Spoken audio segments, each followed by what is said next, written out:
Hello and welcome to another episode of Soul Talk. Sorry about that. It took me a while to get my mouth over the right scene for a moment. Anyway, hope everyone is doing well. Um, Today we're talking about ISC and various other events going on in the week. Alien Week, all the good stuff. Just a heads up for Sunday, we're taking Sunday off for Father's Day, so there won't be an episode. But you can check our previous episode, but you mentioned it was a lot of fun. Um, Today oh yeah, also the bar citizen that we had on Saturday was a lot of fun. We're scheduling another one in mid-August. We haven't nailed down the details yet, but as soon as we got the details on nailed down, we'll send that in public and stuff like that. Hopefully we'll get more people. More people. And good evening, Table of Horrors, Go Map, Jade, Unseen, Raytheon, Pop in Space. You got Gomab, Griffin, Jade, and Pot and Face and Fist Face and Discord with us. So if you want to join us in Discord, check the link below and come and join us. How was everyone in the week? Go ahead and talk over each other. And I don't no know. one wants to say anything. You didn't even ask us what we thought about the Bar Citizen. You just said it was good and just skipped on past us. Well, I'm the host. My opinion is the only one who matters, Griffin. You know that. There you go. You know, what do everybody think of the Bar Citizen? Face to face, you were there. Go ahead. I think his sound is acting Your up. sound is off. Go map. What do you think of the Bar Citizen? I'll be right back fixing my sound. Okay, go ahead. I enjoyed it. It was cool. I was able to jump in and jump out. I was running around, so I was able to join in while I was riding around in my vehicle. But the conversation that we did have were very good. It went very long, very much longer than everyone expected. So Well, I'm like the cut and cost of Bar Citizen. I have to go long. No one got anything but that one. I shut everyone down with that one. internet crickets, ladies and gentlemen. That was crickets that you heard. Yeah, that was quicker. Thank you. Hey, Jade, what do you think of the Bar Citizen? Yeah, I thought it was well, first of all, it was my first bar citizen of any type, much less virtual. And I thought it was very interesting. We had two people from CIG there. Usually when I see like things like this, there's usually only like one. So it was really, really great that both Jake Acapella and um, That other guy. I just Xylo. yeah, We're not going to Xylo, tell you. yeah, We're not yeah, going to yeah, tell you. Xylo. Yeah, I was, I gave her a was- break. I gave her a break. yeah, I was gonna say Xylo. Like I was like Tyler, like, and I just got tongue tied. But yeah, it was great that they were there and like you know, Xylo even came back. It was like 11 hours. It's crazy. Yeah, it was awesome. No, sorry about the echo there. I think hopefully I fixed it. Uh, Go back to, and I'm sorry about the Discord link not working. I'm looking at the invite codes right now, and they all look blank to me. I'm not sure. We'll have to fix that later. But I'll work on it. thank you. Pops, what do you think of the Bar Citizen? Okay. Oh, this one being my second one. The tone of each one, they both were very good. The first one, we got to have Disco, Lando, and he gave us some inside stories on things that happens from time to time. The recent one was, it was a little, it was more informative about some of the things that were going on the inside, which I enjoyed very much. And just like you said, now I forgot his name. He came back. Xylo and Xylo. Acapella. Yeah, he came back, and I thought that was really, really good. Just to go to share the care that they have, and they really care about the community. And if you can't remember Xylo, try to remember Tyler, because there's like three of them in CIG. So if you just say Tyler, you'll be 130% or 30% correct if you just say Tyler. Correct. Yeah. Griffin, you back? Or what do you think of the Bar Citizen? I'll have to pass. I'm working right now. Yeah. All right, then. All right, no problem. Fish, are you back yet? Or you still picking your audio? Yes. Hello, check. Oh, what do you think? Should be good, right? Yeah, you I can enjoyed hear it. Yeah. Okay, cool. No, I definitely think this Bar Citizen. Unfortunately, I couldn't enjoy all of it, because of the COVID shot. But I definitely enjoyed this Bar Citizen and the discussion that we had, towards the later half of it, and everything. See, That's my thought. I've been preparing for the show for the past 2 hours, and I forgot to switch to the Bar Citizens. Mm-hmm. I had the Bar Citizens, all set up with all the pictures and everything like that Dilo took for us. But that's what it looked like with a Zoom meeting, and we're planning on having another one in mid-August. So hopefully everyone will be able to join us. It should be bigger and better. I'm not going to hype it up too much. Yes. Yeah. But okay, so we're skipping Griffin because he's busy. But I wanted to talk about Alien Week. Hopefully everyone is taking part and enjoying that. I don't know. I got some CCUs for the new ship, the cargo ship, but I haven't gotten them outright. Jade, what did you think of Alien Week so far? I love the fact that they have an Alien Week where people can familiarize themselves with, the lore of the different alien species. It's great because there's always new people discovering, this project, and a lot of us that have been around for a while, we know some of this, but it's always good to to learn more. I learned some new things, and yeah. I like aliens. I like alien ships. I like the Banu Defender. Can't wait for that Banu Merchantman. Gib Merchantman someday. Did you get Gib one? BMM. What's that? Do you have one, or you got one? I do. Yes, Okay. I do. Yeah, I got one back when it was really really cheap. So yeah, so I'm looking forward to that because I really like the whole lore around them not really thinking too much about what happened before. That's an interesting concept, where they're always looking forward. They always want to acquire the best technology and integrate it with whatever they're doing.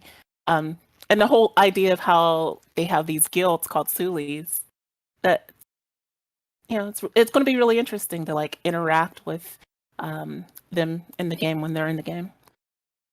So what I have on the screen is Aliens Week fact number 1. We should go through each one and I'll hit everyone else after them. The Tavarian enjoy fibrous vegetables and lack the capacity to taste spicy and bitter food. Because of this, it is common for the Tavarian settlement on Barnock 2 to see food vendors selling bags of raw fruit, frozen bitter melon, and Xeon demon peppers. I'm not even going to try to pronounce that. Chili Ma Kwong. I lied. I did try. For the snack on the go. And the next one is, let me put it in here. Oops. Wrong one. And then go over to the scene and click it on here. This one is Banu's Sleep. The Banu don't have beds. Interesting. Instead, they have catnaps whenever they happen to be sitting or standing and are refreshed and ready to go in about 10 minutes. Wow, I wish I had that ability. Banu who are exhausted may sleep up to 90 minutes at a time, but more than that is considered unhealthy. Wow. That's interesting. I didn't know that. Yeah, I learned something new about the Banu this time. And the next one is number 3. Did I get my mouse over? Xeon Romance. Romantic stories are popular among Xeon. Many are about young Xeon who have entered the Imperial bureaucracy having serendipitous meetings with members of their future mind group. Usually one or more of the bonded is forced to separate from their group, only to meet again when they return to their houses at the end of their 30 years of service. So that one right there, that one has a whole bunch of information about the Xeon that I haven't heard of before. That it says 30 years, and they have bond groups, and they dream about serendipitous meetings. What was that? So that means no logging out of the BM game because it has no pack. Hey, hey, don't be doing that, Shiver. Don't be doing that. The next one is you go up, scroll a little bit.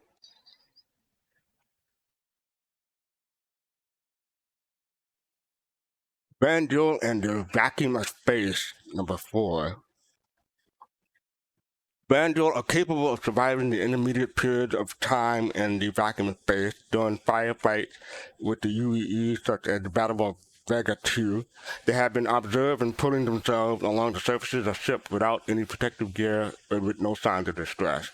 Yeah, I think we heard before that they can survive in space for a little bit. Kusanagi, I think Shiver is just pulling your leg, but we better be. I mean, after all the money and development that's gone to the we should be able to. Yeah, we should be able to log out of BMM. But that's a good question, though. We have 3 more. This is, I don't even know how to say that word, Ocean music. In 2950, scientists observed a group of Ocean planes would appear to be intimate. In addition to patterns of the color of the forehead changed in color with the music, with certain colors repeating certain notes. Noted xenoanthropologist, I almost had it. Xenoanthropologist Dr. Z Feng Zhao hypothesized that this display is possibly the Ocean equivalent of singing. I'm not familiar with the Ocean. Yeah, they're protected species because they haven't achieved star travel yet, so it's off limits to go visit their world unless you're like a researcher. And unfortunately, you may have noticed in the game back in a couple patches ago, I'm not sure if it's still there, but there are Ocean hides that can be bought and sold, smuggled. So yeah. How do you pronounce them? Ocean? Ocean. Ocean. That sounds Their right. Yeah, their system is Oso. They come from okay. the Oso system. Yeah. Cool. The next one is Hadesian or Hadesian. I'm going to say Hadesian. Cities. Recent sonar scans on Hades 2 have revealed hollow cavities deep underground that resemble long-buried buildings, possibly preserved as they were when the Hessians inhabited the planet. While many researchers are eager to begin digging, the planet's violent weather has thus far halted any excavation project. There's a whole lot of stuff we can explore in the universe when the game is out finally. I'm gonna do one more. This is the last one that just came out today, number 7. Oh, the famous Kathak. I didn't get a chance to look at this one before I went online. But the word Kathak comes to the rest of the verse from the Xeon record because it follows standard rules of pronunciation found in the Xeon language. Many linguists believe that the Kathak called himself by a different name. So, Fish. Oh, Dark Knight, I didn't see you come in. Dark Knight, you first. What did you think of the Alien Week fact so far? So far, I would say they've been pretty fun. It's like that little bit of lore that they kind of spit out, and you get a little bit more information that, like you had said, you learn a little bit more about the Banu. I think it's pretty cool. I liked. I was thinking about the aliens today, and I was thinking about Star Wars and Star Trek and how many different varieties of aliens there are. I wonder if they're going to be more than just what we know. So down to, I think this is pretty cool. Are you using the right mic input? It sounds soft, but I turned you up in Discord, so it should be okay. Maybe I turned mine up too. So Pot and Face, what do you think of the Alien Week packs? Yeah, I think I need some sleep, or maybe my sleep habits are close to the banner too. You I can only sleep relate. for 90 minutes? Well, a little bit more than 90. Yeah, a little bit more than that. Yeah. Jade, what do you think of the Alien Week packs? Like you said, it's good that we're getting more information on these different species. I was surprised to see that there was a Haitian card because they don't exist anymore. They're a dead species, so I didn't think we would get any information on them until like their system was in the game, and they leave that for us to kind of like uncover and discover. But this is interesting because it hints at future gameplay of like, perhaps underground, buildings buried underneath, maybe artifacts. So yeah, I'm really, yeah, go ahead. Now, I was going to say, it also hints that in the future we'll be able to explore in the PU when the game goes live and find out maybe Haitian artifacts ourselves. Yeah, that's what I look forward to. I always think that Banu Defender commercial where she, opens the door and, there's all this cool alien stuff inside. So yeah, hopefully we can have that kind of experience. Face to face, what do you think? I am looking forward to seeing, I think I guess you to say it, the Asoian, right? Yep. Oh yeah, I would like to hear that music. That's what I would like to see. That'd be interesting. Now, Very much. Do you think Pedro's going to do it? I don't know. You know what? That would be an interesting take to see what his interpretation would be. Of it. Also, I would like to know, being that these are like Jade said, I believe it was Jade, right? You said that these are a protected species. Yes. So, in order for you to visit their home world, you would have to have a researcher's, I would assume, reputation or license, and I would like to know, how do I earn one? Mm-hmm.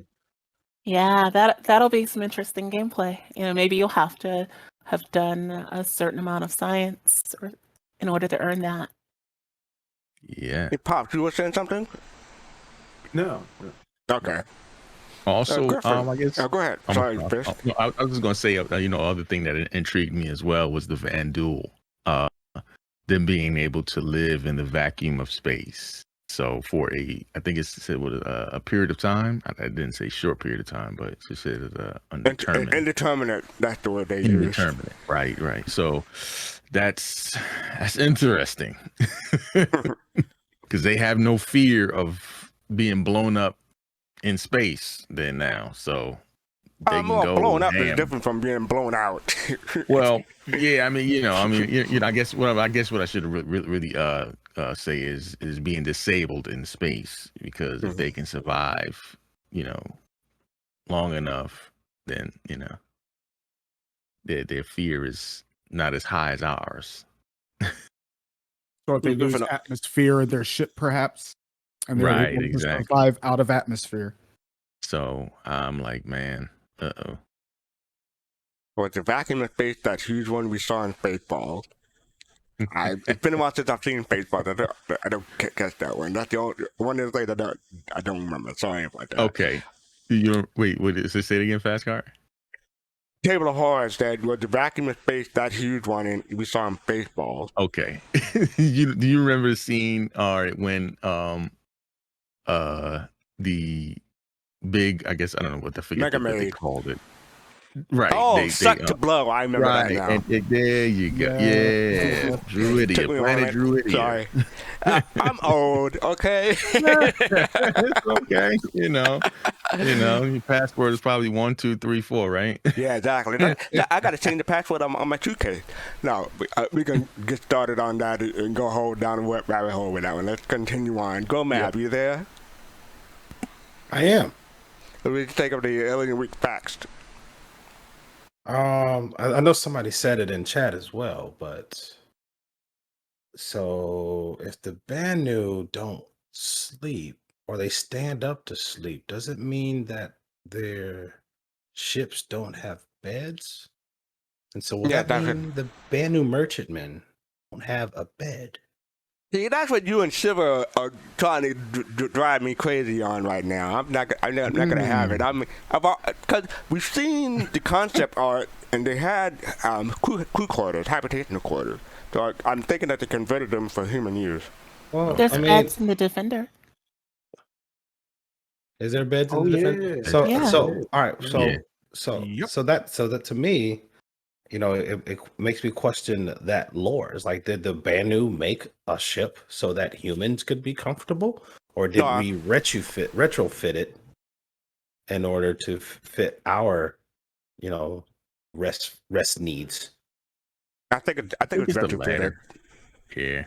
Because I think didn't they say something like that about the new ship, the Reliant? In the Did it sense get of like that? about the lore of that ship, The- right? The the attack, Raylan? right? The Raylan, yeah, that's I'm sorry, Oh, the Reliant. Ryland. Yeah, the Ryland. Right, the Rylan, right? That it was converted for human transport. Mm-hmm. Well, Because if not, I good. I'm sorry. well, the difference there is that is a ship manufacturer. You know, those are ship manufacturers that are, from my understanding, that are human, that are using alien tech to make these ships. Like the Banu Defender and the Banu Merchantman are just straight up alien ships. Not like, you know, not like the Not Talon. converted. Yeah, not like the Asperia ships or the Apoa or, you know, or the, Mhm. you know, these other ships that have taken alien tech that they found and built human ships with them.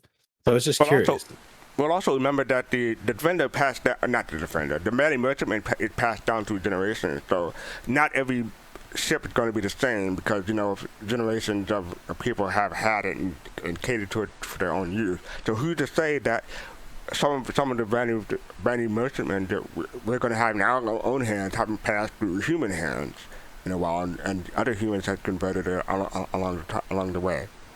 I mean, yeah, that's how they do it. I mean, that's fine. It was just interesting hearing the fact that this race doesn't sleep, yet they build ships with beds in them. They do sleep. They just take Well, cat naps. they don't lay down to go to sleep. They stand up Right. or they put stuff on the wall or something. Like Coneheads. Yes. Oh yeah. Or the Minbari from Babylon 5. Right.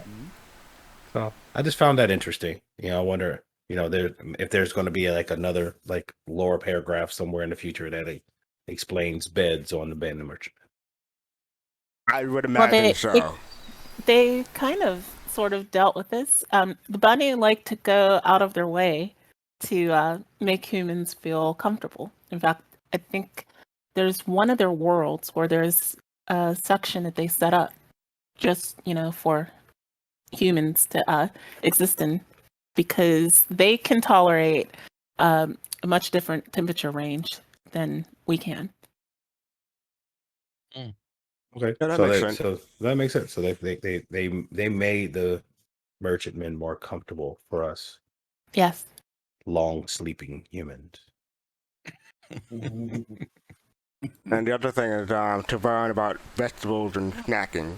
I'm not sure if I'm gonna try a demon pepper. That sounds way too dangerous. Ooh. Yeah, that's. I mean, we had Reaper, and can you imagine a demon Reaper pepper or something like that? Oh, no, Yeah, no, that's definitely gonna Let's make hope they that put the- statement. Good. I'm sorry. So let's hope they put the toilets back onto the Cuddy Black before they release those demon peppers. And that's gonna definitely make that statement. You need some milk. I don't know if milk. I don't know if even milk will be able to save you if you have one. From the sound of it. All right, so has anyone else picked up a Raylan or got a CCU? Dark Knight, you got a Raylan or CCU to the Raylan? No, I ended up buying a plane for Microsoft Flight Simulator. You bought a JPEG plane? Really? Yep, I bought a JPEG plane instead of a JPEG alien ship. Do I want to know how much can't even the leave JPEG orbit. plane cost? Oh my God. I know, right? Do I want to know how much the JPEG plane cost? This one was $50. I've gotten some. Man, you know what you can get for $50 and Star Citizen? That's a whole whole Ursa rover. You can get like 2 Auroras. Some paint jobs for my Hercules C2. Paint job for the Hercules. No, I'm closing my wallet on SC until I see the Starliner or any other ship that is possibly rumored to be coming out that we don't know about. That might have been an April Fool's joke. So I don't know if you guys heard. I don't know if you guys heard, but June is a tough month. Because not only do we have Alien Week and we just come out in Invictus Week, we also have Amazon Prime Day or days. And we have the Steam Summer Sale, and we just had E3. So good luck keeping your wallet closed for all of that. Oh, I know, right? It's hard. That takes a lot of diligence and being you got to be able to hold off, lock the wallet away if you need Discipline. to. Yeah, Mine's just discipline. That's it. Discipline. That's the word. Hey, we can talk about E3 briefly after that. But fifth phase, yes or no on the Ryland? Is it a hard yes or no? It's up to you. Have you gotten one, or you got a CCU, or you thinking about getting? I didn't get one yet. I'm. It's like, to me, I was really debating it with Pops today, but I'm gonna be honest with you. Right now, it's leaning towards no, simply because I have an M2 already. So I'm like, my practical mind is like, no, don't do it. Stop. Yes, because it looks nice. Don't do it. But then the other side is like that little kid is like, no, but look at the lights. Cool. Yeah, right. It has RGB, right? Is it exactly? Yeah, speaking of RGB, I know Pops is all about the RGB. Pops, you got one, right? Yes, my computer has RGB through it, and I like the artistic value. Did you get the right one? No. So you like RGB? It's not enough RGB for you to pick it up. No, I mean I like the elevator. That's really cool. I'm curious in why that material that they're using on the pods. I forget where that's from. Even the name right now escapes me. Just wondering why is it made of that material from that system. It just brought a lot of questions to me. Why do they need to go out and have that particular alloy? But it just because to me the ship is reminds me more of a pirate type pirate ship. Yeah, because it's fast, which means it can overtake another cargo ship, and it has a tractor beam that it can use. Yeah, but it's going to be hard to load and unload. I don't see that being conducive for piracy. But one of the things, though, I apologize, Pops. One of the things, though, like we were talking to remember that point, though, Pops. We were talking because when we saw the picture, right, it's chasing a caterpillar. It's chasing a caterpillar and shooting at it. Two of them, yeah. And usually, like you guys have taught us or taught me, that CIG usually don't just advertise things that way. They kind of throw a little kind of just subliminal messages in there, to kind of make you go, wait a minute, what's going on here? Yeah, it could be. I'm not into piracy, so I don't think it no term. So you could be right. But Shiver wants to know that it punches above its weight class. It doesn't punch above its weight class, but it carries above its weight class. How about that? Well, if you're just a pilot, it doesn't punch at all. Yep. That's true. Good day. Did you pick one up? Combat. I did not, because I look at these specifically these Gion ships as something I want to earn in games. So just like with the Santokyai, I'm going to probably try to earn it in game. You just just to leave that exotic thing that I'm pursuing in game. So yeah. Griffin, are you there? No, Peter's not. Go Map, are you there? I am here. Did you pick one up? I did not. Okay, let me ask this to everyone. Has anyone picked anything else up from Alien Week so far? Oh yeah. I bought I finally went ahead and bought a Talon, but I bought it outside of game, then realized I'm stupid. I got money to buy it in game, so I melted it and then bought it in game. Okay. Okay. And how about you, Pops? Yeah, I bought a Banning Merchantman. Oh, you did get you yeah. paid for the 500 or 450? Yeah, I think it was 450. 450. Yeah, Wow. it was 5. Mounted out the It was gate, 5. or it was 5. All right. You just said we didn't pay the whole 5. We did pay the whole 5.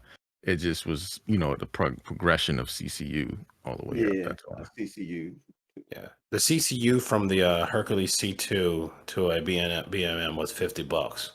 So I'm sitting on an upgrade from the C2 to the BMM.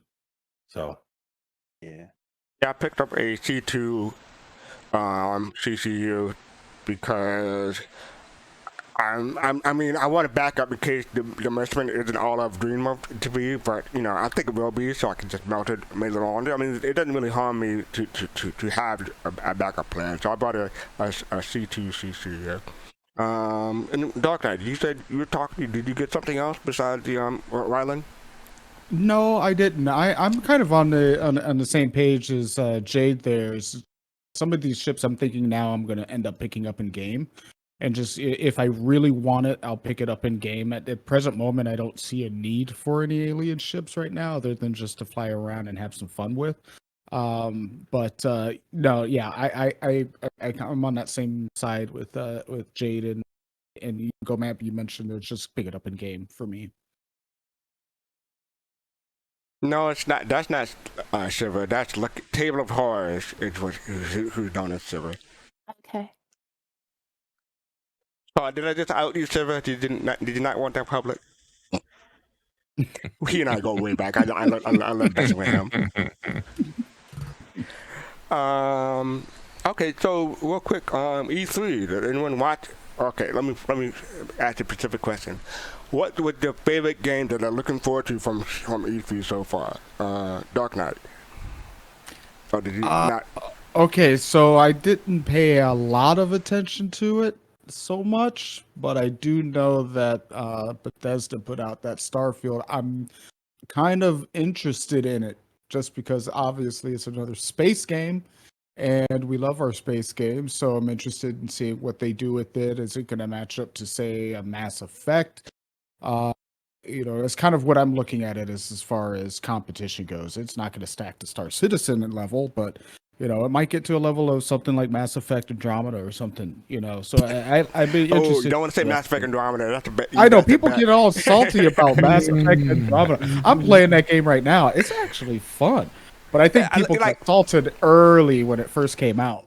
I think the first third of the game isn't so hot, but the latter 2/3 is pretty great. Well, I'll find out because I just started playing it. I hadn't played it. I played through the first few Mass Effects, but I never got to this one. And I was like, it was on my Xbox Game Pass. I'm like, okay, why not? And as far as I don't expect it to be like a Mass Effect. I'm expecting it to be like another Skyrim. That's what they were saying, is Skyrim or Fallout in Bethesda. Space or something. Yeah, because it's Bethesda. It's like if it was a BioWare game, then maybe I would say Mass Effect, but it's Bethesda. Yeah, Skyrim. Yeah. Yeah. So I'm interested. Look, he's awake. Turns out. Now, how about you, Fist? Anything from E3? I really didn't pay attention to it too much because I've been trying to get my computer set back up. But only thing I'll probably have to say, one game I'm interested in is Rocksmith. I'm not familiar with that one. Rocksmith? Yes, it is a game that think of it like you ever played. I know you've seen it. What's that one that comes on Xbox, PlayStation, where the, Rockstar, I think it was called. Oh, it's another good music Red Dead? guitar thing. Right. Well, it's like that, but except Oh. you have to have an actual guitar or bass. Oh, That's Okay. cool. hmm you really have to know music instead of like fake pretend There music. you go. There you go. So you get to learn. From their catalog of songs, and one of them on there was Luther Vandross. So Ooh. yeah, so you get to learn. Our house is not a hole. Yeah, there you go. That was a bad singing moment right there. Yeah. Oh, yeah. I could do better, but I wasn't trying. I hear you. Hey, you're No, on it's the all air. Bring him back. Now I'm messing with you. Go, Mav. Anything from E3 interests you? Other than the Starfield game, I'm curious to see, what is that? It's going, it's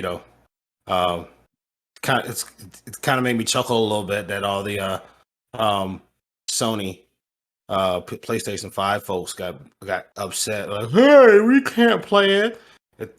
I literally live 2 doors over from the guy that works for Sony that brokers all their exclusive deals, so I feel no sympathy for you. No sympathy. Hey, Griffin, are you back yet? Nope. Okay. Hey, Jade, anything from E3? Yeah, Starfield. I have to go with that. I like space games, so definitely Starfield.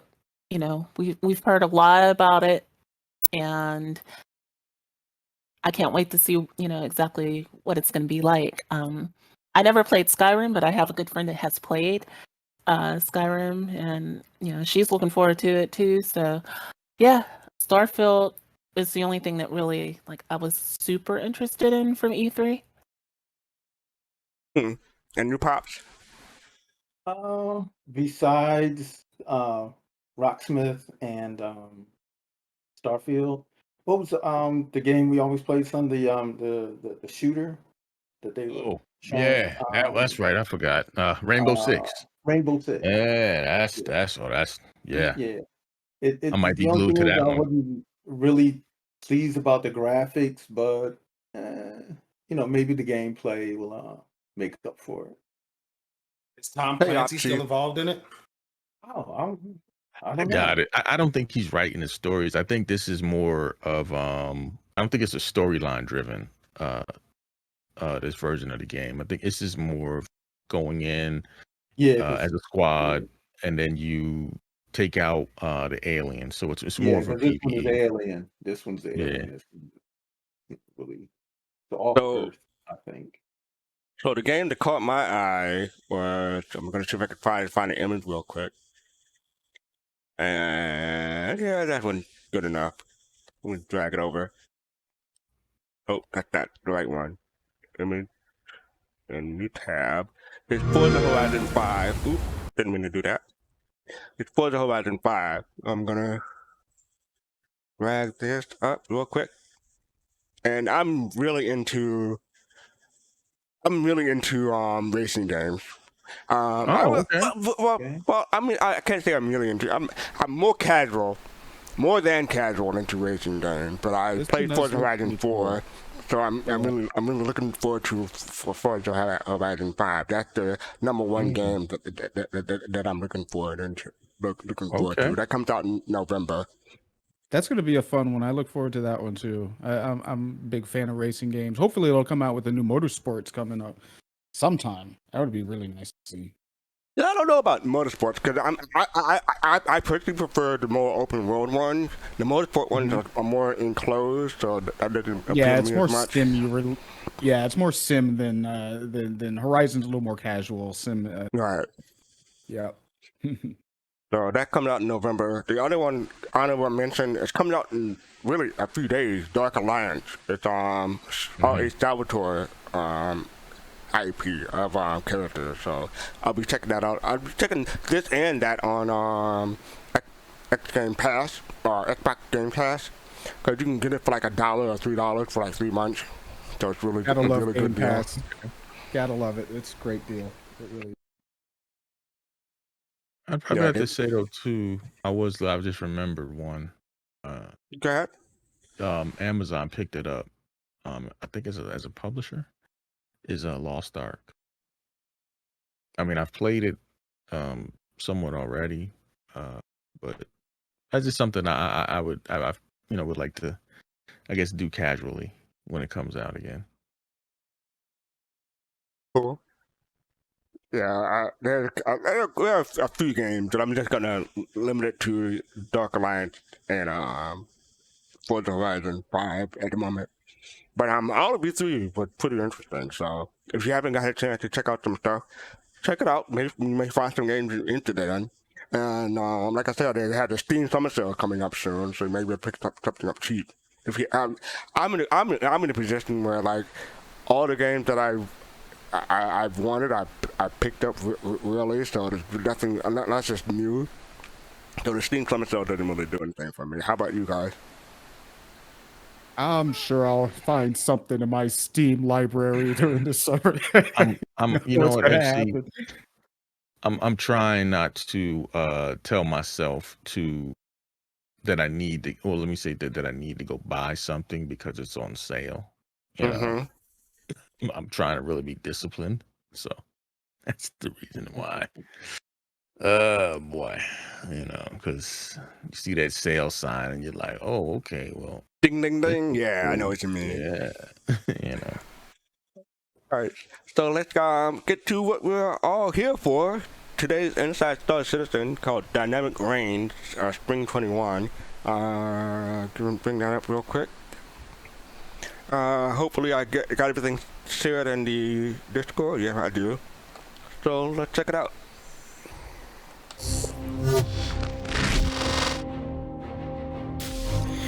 Right now, we're in the process of improving Xenothreat.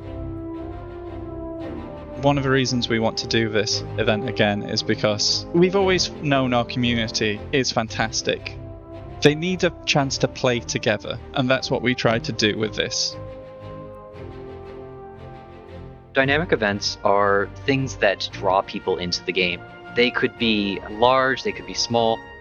It's also useful for testing core systems like the law system, spawn timers, the cargo system, ship-to-ship communication, your HUD UI. The possibilities are pretty much endless. The remaster of the Xenothreat event has so many improvements based on the feedback from the last event. There was a kind of reaction to the way the phases, as we call them, the resupply phase and then the showdown phase, which was previously broken into two pieces. You were ramping up to a big fight, and then it just repeated the resupply, and then you moved to showdown, and it was just a big fight, and it was a big fight for days on end. What you'll get now is that basically you are resupplying the javelin that will then take you to the battle. And should you do a really bad job of keeping its health up, what you'll end up with is a smoking javelin on the other side. So that's the major, I'd say the headline change to the event itself. But we've made so many other fixes. We have made changes to the hostility system.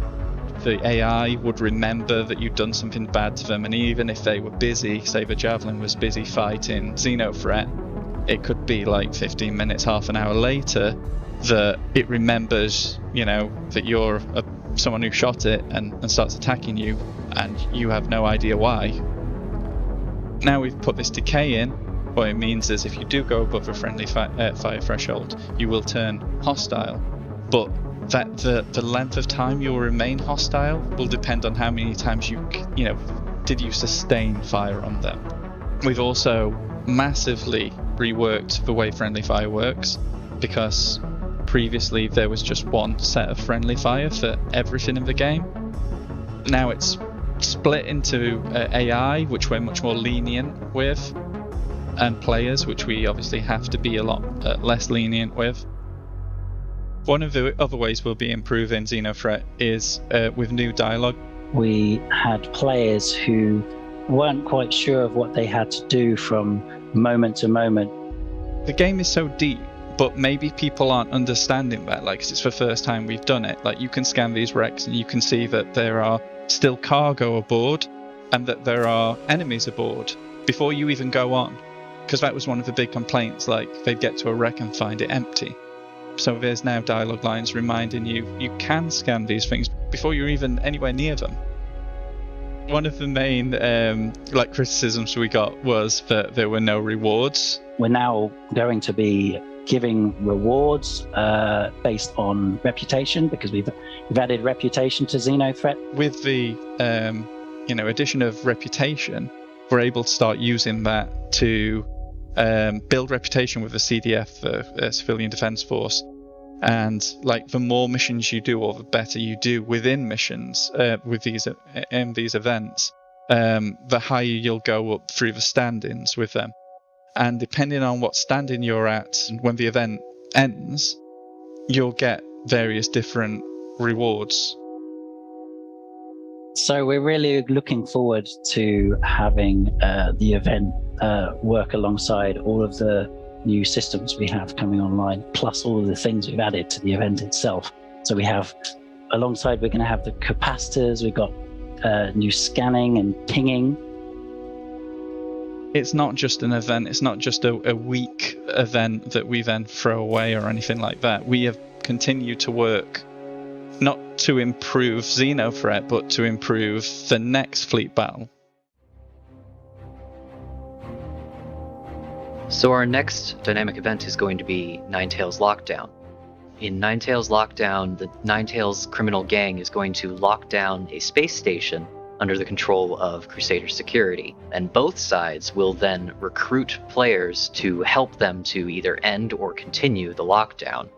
That's actually going to allow us to do some really interesting stuff with combining PvP and PvE content and seeing how you all kind of interact with each other and honestly fight against each other in a more controlled ring. Ninetails basically breaks down into 4 phases. In the first phase, which we call the prologue, we're basically trying to get players online and let them know that something is about to happen. Eventually, after phase 1 has been running for long enough, it kicks into phase 2. In phase 2, Crusader is aware that something is causing a quantum blockade around a station, and is making it so that it is quite dangerous and time-consuming to get to and from that station. They recruit players to protect ships that they will send out to scan for whatever is causing that quantum blockade. However, on the other side of things, Ninetails is going to be recruiting to have players go and destroy those ships, and seeing those two sides kind of collide with each other is where we're hoping to get a lot of the interesting gameplay in that stage. We've seen some really interesting stuff in Phase 2, just from player tactics and such, that have been very enjoyable to watch.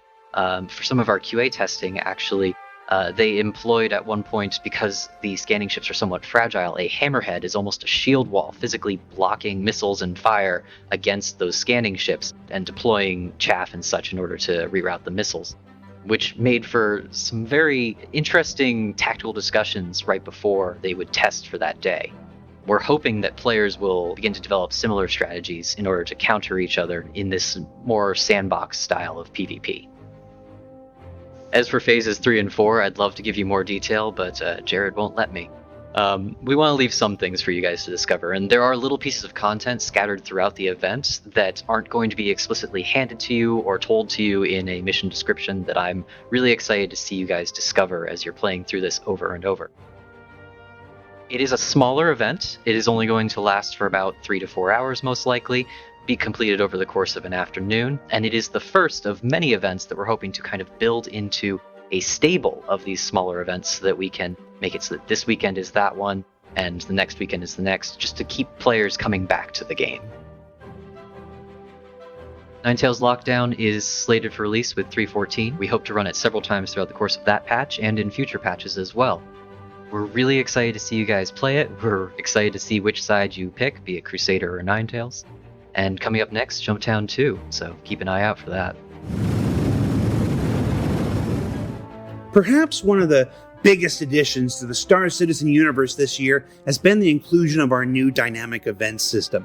where teams are continuing to work improving old returning favorites as well as developing new adventures alike.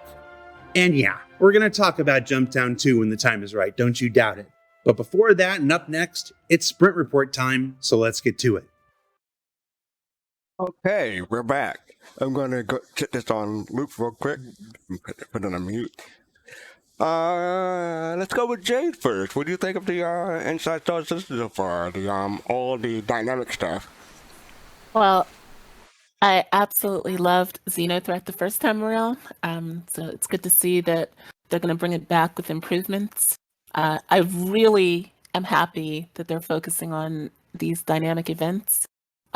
Because I mean, it's gameplay. This is what people, have been saying. Like, give us a reason to have these ships. The best thing about Xenothreat was there was a little bit of something for everybody. I mean, people that wanted to do cargo hauling, they had a role. People that wanted to go in and clear out AI, they had a role. People that wanted to do, fleet battles. So I like that. I liked how that was well-rounded. Ninetails Lockdown looks really interesting. Really curious what stages 3 and 4 are going to entail. And all you have to do is say Jumptown 2, and you got me. So, yeah, I'm looking forward to it. How about you, Pops? Oh man, I'm glad to see they're adding more submersion. They said we'll be able to follow the javelin into battle. So that brings a little bit more realism into it instead of it just kind of boom, it's there. Improvements to the hostility system. One thing I'm really happy to see, jumping to the Ninetails, is that we get to choose sides. And along with the reputation, that we get the rewards. Because I made a ton of money on the Xenothreat. I, just used my Retaliator, do bombs at it, blew it up, got the high payout. I don't know. I think I made like $4 million doing that event. I was sad to see that go. But I'm really looking forward to most of all the reputation system and the rewards that come at the end and playing both sides. So the griefers can pick a side and maybe play both sides of that coin. They won't all be griefers, Yeah, I hope not. Because they did come in and during the Xenothreat, and they did help out the other side. So. And what do you think, Fist, of everything we've seen so far? Excuse me. I am definitely looking forward to everything that they spoke of. I'm kind of interested to see how this dynamic of the Ninetails is going to play out because, if you, okay, so for example, hypothetically, if you fill up a server with a group, right, and they decide to, all right, defend the Ninetails, how does that gameplay work, Because now, they're just going to be constantly fighting the UEE. What kind of phases is it going to go to? Because usually, gameplay is, if they're talking about the phases, it's pushed to another phase by something else, by accomplishing a goal. So I'm just trying to understand on the other side of the Ninetails, if you're defending the Ninetails, what goal is going to be accomplished to push it to that next phase? You see what I'm saying? I can see it from the UEE side. Okay, you kill that you kill the quantum. The quantum ship, the one that's preventing anyone from quantuming. I can see that part, and then that pushing to the next phase. But just want to see it from the other side. What would be the goal? It'll be interesting because it leads to other events, but it's going to be two factions or more than two factions also, because like for Operation Pickford, which take place at the end of beta of the game, people may want to fight for the side of the Van Jewel, for instance. So that would be interesting. They're probably in package for that. Dark Knight, what do you think of the everything so far? I absolutely love the dynamic events. I think it's great. I've played several games that have had these types of dynamic events, both in, let's say, Elite Dangerous with community goals, or No Man's Sky with their weekly events and quests on the weekends. I think it's great, especially if it just keeps changing. And it seems like in this way, they're going to be, the effects of one weekend's event is going to affect what happens in the next weekend and things like that. And I think that's really, really cool.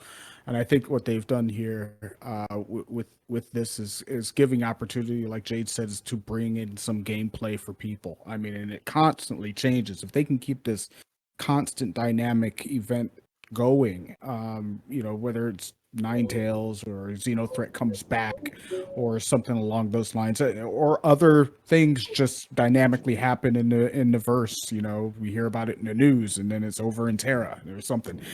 Probably not, but yeah, I think this is great. I think this is wonderful. Whether you like combat or not, or or if you just want to participate in other things within the scope of trading or moving cargo or something like that. I think this has got something for everyone. Hey, Griffin, you're back? I am back. I'm driving, but I'm back. Yeah. Okay.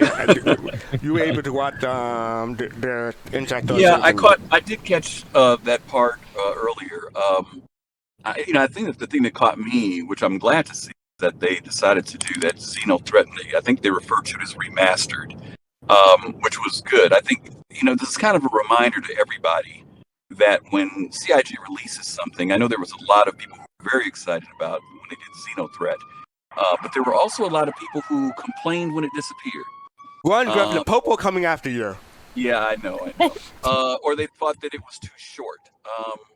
But what they showed us was that they were using it as a test bed, and I think that's the thing that we have to remember amidst all the fun, that we are still testing, and that CIG is always going to be trying to improve on what they do. So I like the fact that they're going to enhance it, add more to it. They learn some things. They listen to the community. So it gives us something to look forward to. And that means that's going to be reflected in all the future dynamic events that come as well. So, I'm happy. I'm happy to see that it's going to come back, and it's going to come back more robust and better. Hopefully it'll be better. Yeah, a few of the notes that I picked up on was the fixing changes. The AI is going to remember who shoots at them and other stuff like that. Rewards that Pops alluded to. It's going to be a week for Xenothreat. That's going to change, but it's like 3 hours or 3 days or 3 hours for Ninetails for each one. So that's interesting. I personally stayed away from Xenothreat the first time, but I probably because I was under the impression that it's going to be more FPS than ship combat. But maybe I'll find a group this time who have a group that can handle the FPS while I do the ship stuff. So I'll try to participate this time. I mean, one of the things, Fast Cart, to be honest with you, that was nice about Xenothreat was that it actually had multiple roles for people. So, like, they talked about the fact that, one of the things that people did last time was scan ships to see where the cargo was. Some people did nothing but the cargo run. Some people had to do the runs where they couldn't do the stuff that was quantum sensitive. Some people did combat, so there were multiple things. You can find that thing that you want to do and not feel that you're going to be constrained to either FPS or even combat fighting necessarily in that particular scenario. And now you got the C2s and the M2s in there now, so folks will be able to really pile up on all of those things. But you know what, Fist? Remember the thing with moving the cargo boxes, right? Mm-hmm. And like now we've got the tractor beam guns, right? So to have somebody in the back of the ship standing ready with their tractor beams to start pulling boxes, that person may not be into FPS or piloting, but you're going to need somebody to do something as simple as that task to make the jobs go faster, You're exactly right, because that's exactly how the way we did it. Because I wanted to test out all aspects of that mission, and that's exactly how the way we did it. We just have a nice communication. One person pushing it out, another person pulling it. There you go. Yep. All right, so I have a fear that we're gonna blow everyone's eardrums out when I ask this question. But who here is looking for Jumptown 2? My goodness. Jumptown. I still remember Jumptown 1, like, and well, that yeah, wasn't. give us a summary of Jumptown 1 for people who may not have participated. Okay, so if first of all, if none of you have seen it, you have to watch Paul Shelley, the Astropub's documentary on the Jumptown Wars. It's so well done. But yeah, Jumptown, like, that was the most profitable place in the game. So it drew in all kinds of people. And it wasn't planned. Like, they totally, like, these are all planned dynamic events. But they said they had not expected Jumptown to become the sensation, and it was basically what it was a drug lab that you could buy all this widow and then go sell it at Levski or Grimhex for enormous amounts of money, and you had people who were FPS people defending it, other people trying to take it. You had ship battles in the sky, in orbit. People fighting on the ground. It was constant. You'd see in chat, like, is Jumptown safe? That was basically saying it's on, because if it was safe then, you knew it wasn't after they said that. And when did this happen? When was Jumptown 1? Wow, I want to say it was like 2018, I think. I could be wrong, but it doesn't seem like it was that long ago. But yeah, I think it was 2018. So what you're saying, it's been a long time waiting.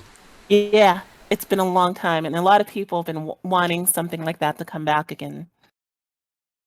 Yeah, did anyone else participate in Jumptown? What was your experience? No one else did say? Okay. No, but when I heard it, when I heard about the Jumptown, and I heard he said Jumptown 2, I knew a whole bunch of people like Jade were so excited to hear that. I know they were, and I think it's great that they bring something back like that, because a lot of people were hurting when that left, and that was a lot of value, or at least it was a lot of fun for a lot of people, So glad they're doing something I'm glad they're bringing it back. Yeah, people to die. Yeah, Jumptown is definitely too much for me. I probably won't be participating in that.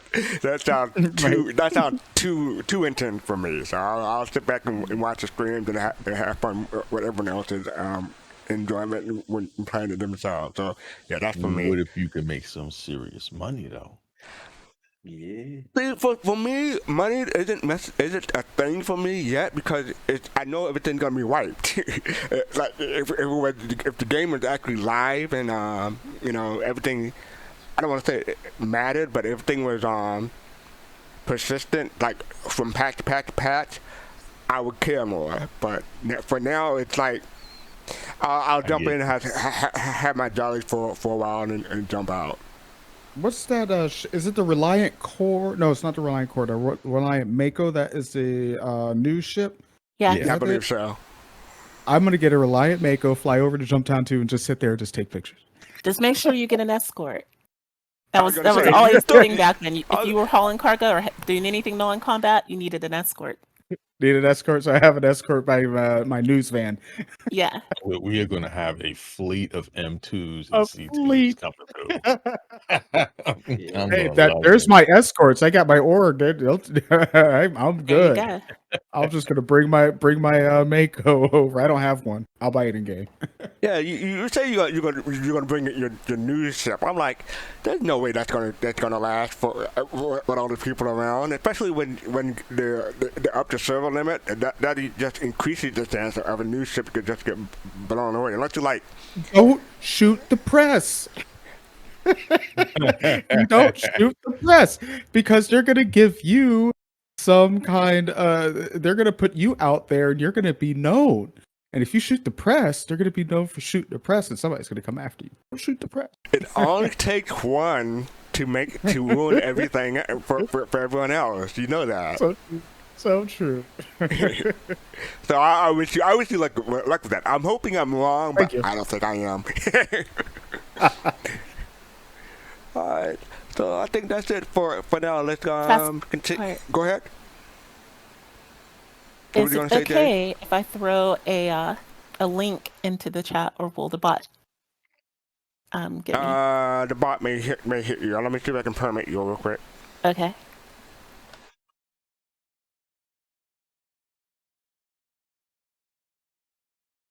Nope. Well, you can try it anyway, but probably not. Okay, I'll try.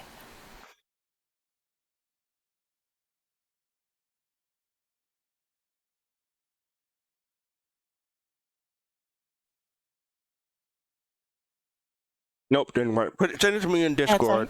Or put Yeah, it in okay. general or something. Corey. Yes. Corey. Thank you, JJ. Oh, it's the Corey, that's the news round? No, the Corey is the cargo one.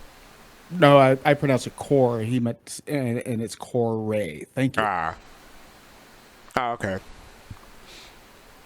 Yeah, you send it to me, Jade? Yeah, I'm throwing it in general. It was just a kind of silly song about Jumptown that me and somebody came up with. Oh, okay. All right, so here's the link from Jade.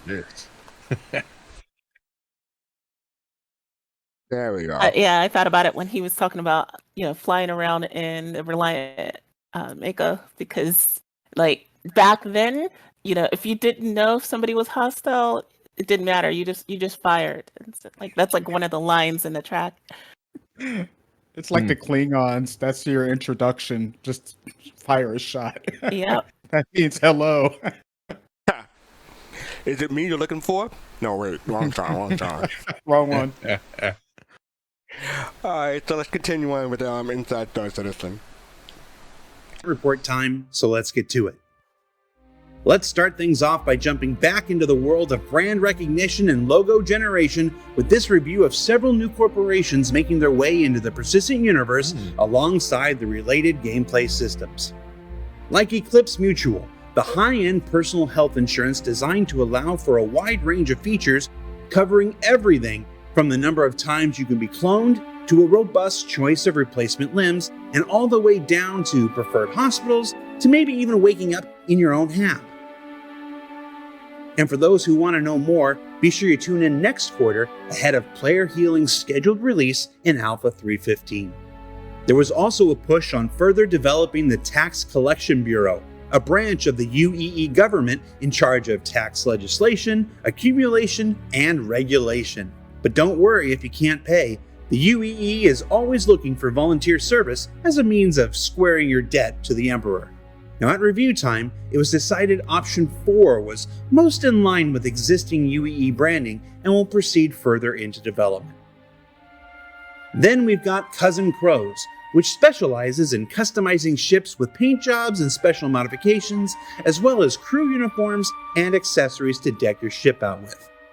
Now, some of you will no doubt recognize Cousin Crows as the group responsible for the original Kraken modification, but this logo is in the pipeline at this time for all the other things that we just mentioned. And at review, the thinking was that we'd go with option number 1. Moving along to VFX news, the team has been working on an update to the thruster dust system that converts the existing particles from a radial effect to a new directional one that's actually based on the thruster direction to any surface normal that it may be hitting at any given moment.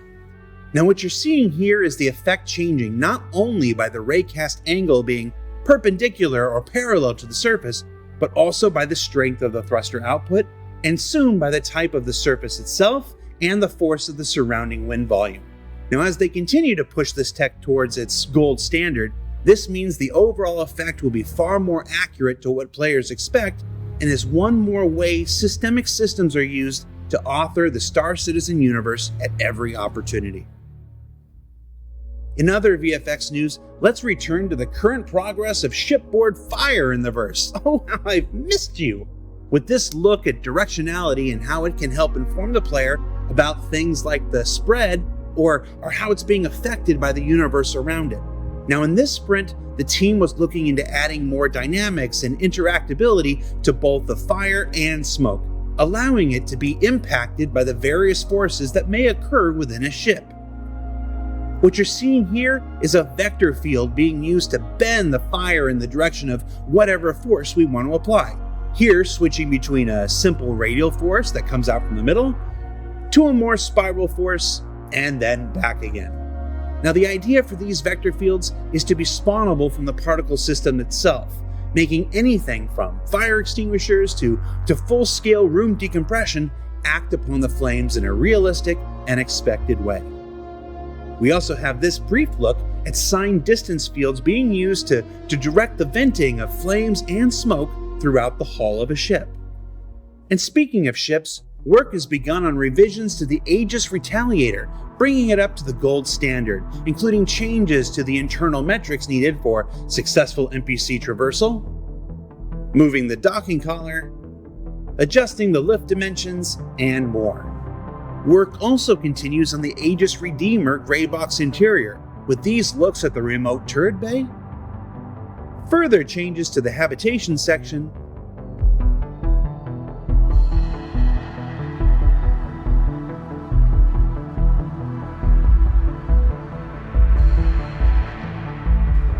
and development of the internal machinery that keeps this floating gunship up in the air. We also have this look at the continuing gray box progress of the Ares Starfighter from Crusader Industries, a ship that's coming together rather quickly based on all the previous work completed for the Mercury and the Hercules. Next up, with work on converting all flyable ships to the canvas-sliced HUD in 3.14 continuing, designers and artists have begun concepting out additional manufacturer-based heads-up displays like this proposal for Drake interplanetary ships, seen here in several color variations. Now, we're still pulling together other proposed layouts and color schemes, but it's another exciting step forward in diversifying the flight experience of our spacecraft, made possible by our UI tech team. Tomorrow on Star Citizen Live, we'll have Dan Truffin and members of the EU Persistent Universe feature team on the show to answer questions about their work. And one of the new aspects they're currently working on is loot generation, seen here in testing on Korea Station. Now, we'll talk more about how it works, what can be found inside, and how it interacts with the upcoming advances to player inventory tomorrow. So check that out. And wrapping things up this week with a look at some environment work, we have this look at potential prop placement overlays for the exteriors of our colonial outposts,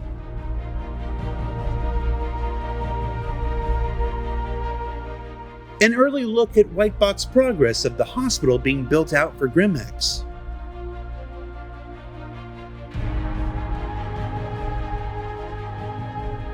as well as white box progress on the smaller clinics that will populate several of the various space stations found throughout the Stanton system,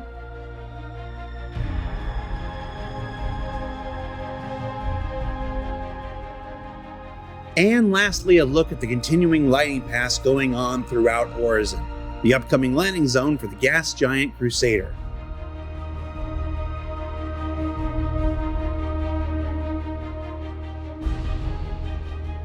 Now, we'll be talking more about everything that goes into bringing Horizon to life, from the lighting to the VFX to the NPC costumes, the signage and the iconography, and even the music next week in our quarterly season finale, so stay tuned for that. So what did we learn this week?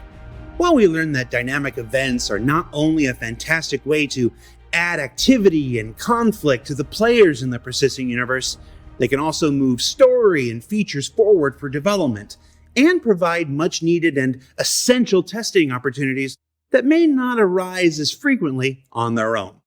That they come in all shapes and sizes from both weeks long to a simple afternoon, and that their effects in improving the overall persistent universe as a whole persist long after the events themselves conclude. Now, be sure you keep an eye out for the results of all the various Alien Week festivities that have been going on, and remember that Digital CitizenCon is on its way at the end of next quarter. For Inside Star Citizen, I'm Jared Huckabee. We'll see you all next week.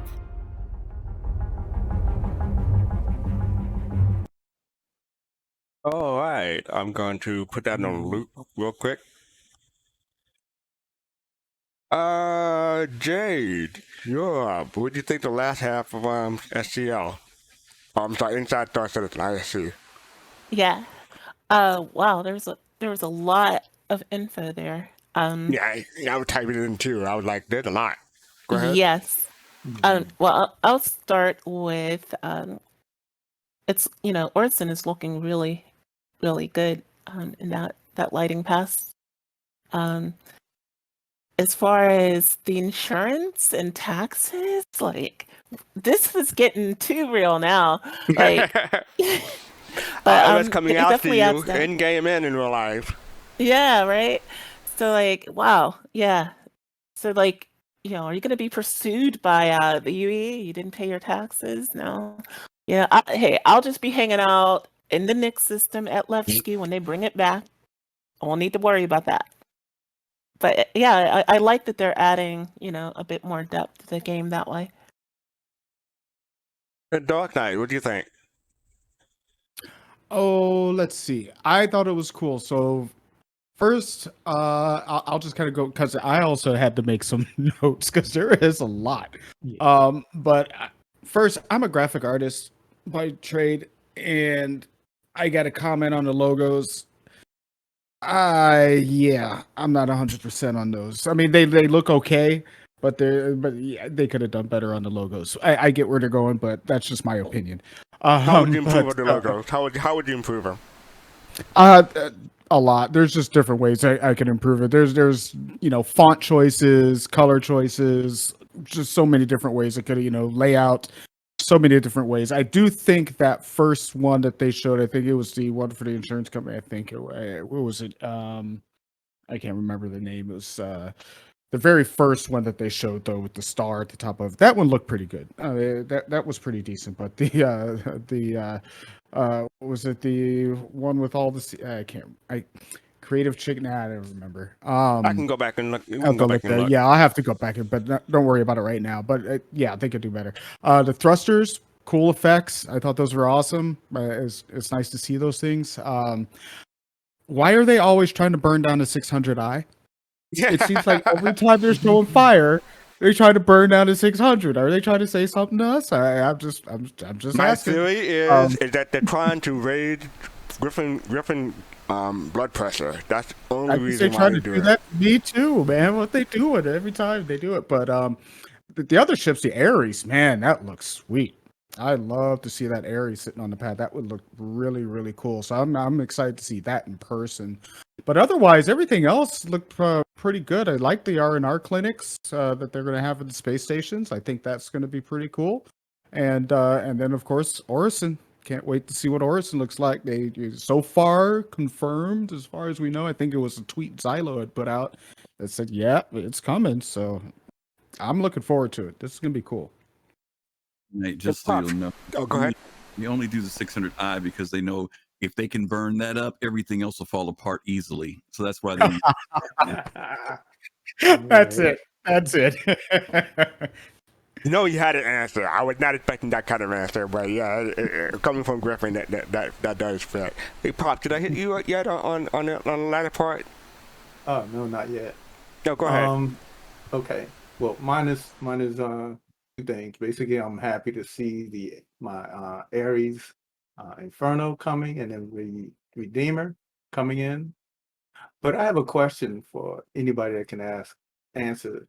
The TCB, the tax collection. I am not sure how. Does anybody know how that is going to work?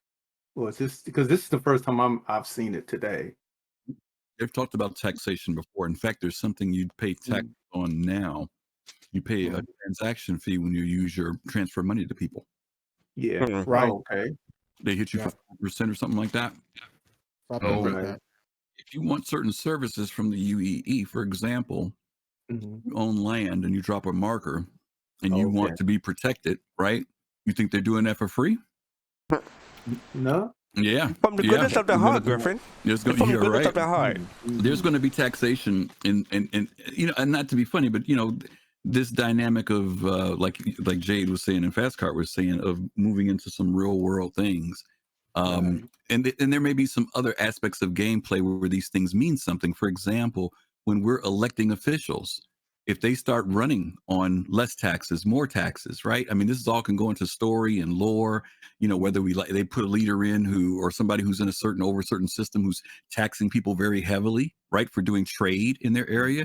Maybe one of the pirate groups are doing it. So I'm saying there's a lot of gameplay dynamic that can come from that, right? And of course, affect economics, affect whether you buy something someplace. So there's a lot of cool play that can come out of that. I don't think it will be something that heavily, becomes too burdensome, but it may be something that makes you decide whether you're going to buy something someplace or not. Right.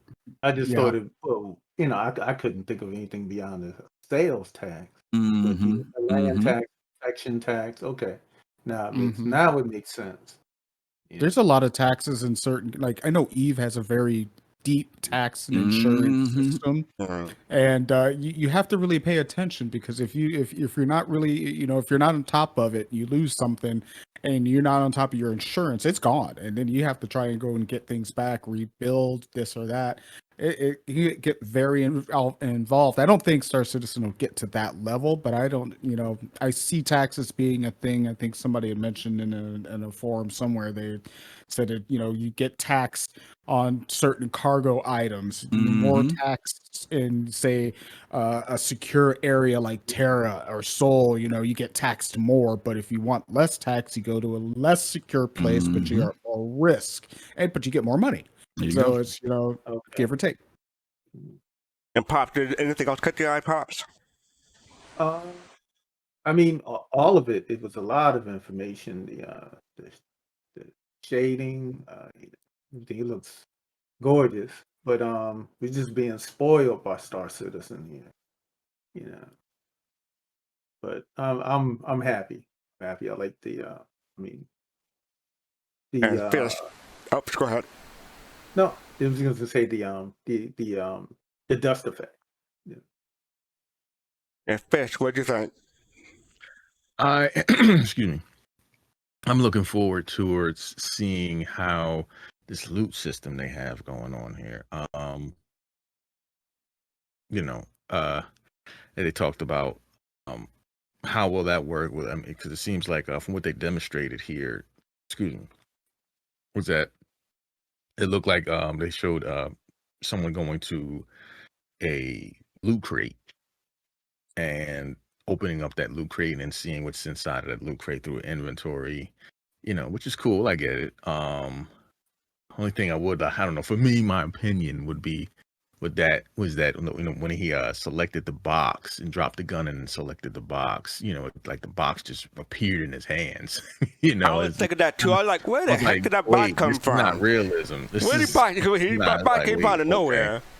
Yeah, I was kind of taken back, like Star Citizen. Wait, no, this is supposed to be immersion, But I get it. I can understand some people may not really. Yeah, I was kind of like, first iteration. Remember, that's the same thing right now. When you used to do minables, when you do a mineable, you create a crate out of nowhere, out of pop nowhere. So it's the same type of thing. Same type of thing, but I understand that eventually that will probably not be a thing like that, because But go ahead. Go ahead. I'm sorry. No, I was going to say, when you pull the box out, like right now, I'm thinking about the transformation sound. That's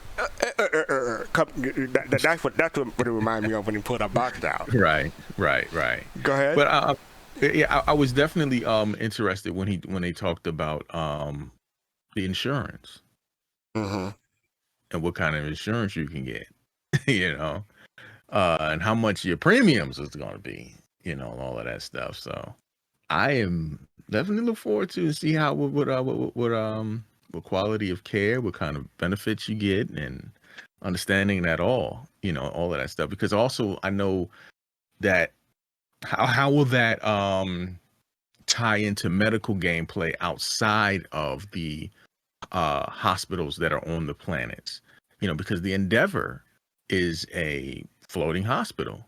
So if somebody comes to our Endeavor, and they got, tier 1 insurance, hey bud, I can't give you this leg, you got to get the one. I know exactly how you feel. Oh, well, you know what I mean? So I just was trying to figure out how the way that works, that dynamic in this game works. One of the things that I haven't heard anyone pick up on is that they said that if you can't pay, they could sign up for a volunteer service in order to pay off a debt. So I think that'd be interesting. Yeah, they did say. Okay. That sounded a little bit Hurston Dynamics, if you ask me. How long is this contract we had a conversation. gonna We had a conversation a bit ago, and a few shows ago, about slavery in game. Because slavery is a thing in game. It's not. I think it's the Banu who's okay with it, but hey, you don't owe any money to a Banu, okay? Ooh. Yeah, don't sign those lifetime contracts with Hurston either while you're at it. True. Exactly. Hey, Griffin, what do you think?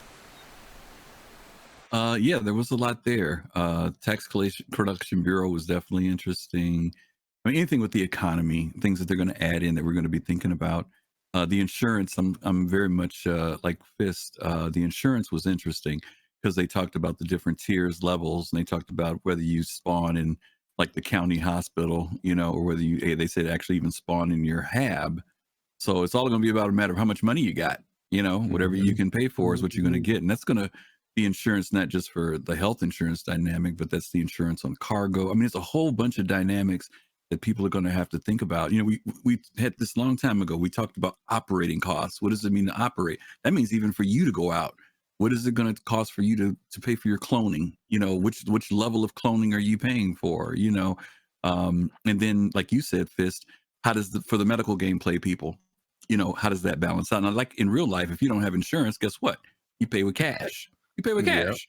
Yep. Right. If you want that leg, hey, if you're not covered, if you decided not to take out insurance, then hopefully you got that, 500,000 or that 1.2 million, to get that cybernetic, whatever it is you need. Right. So I'm sure there's going to be multiple avenues of how to do things. Some of those things people may be more than willing to pay out of the nose. Other people may regret it and say, man, I wish I had taken out insurance.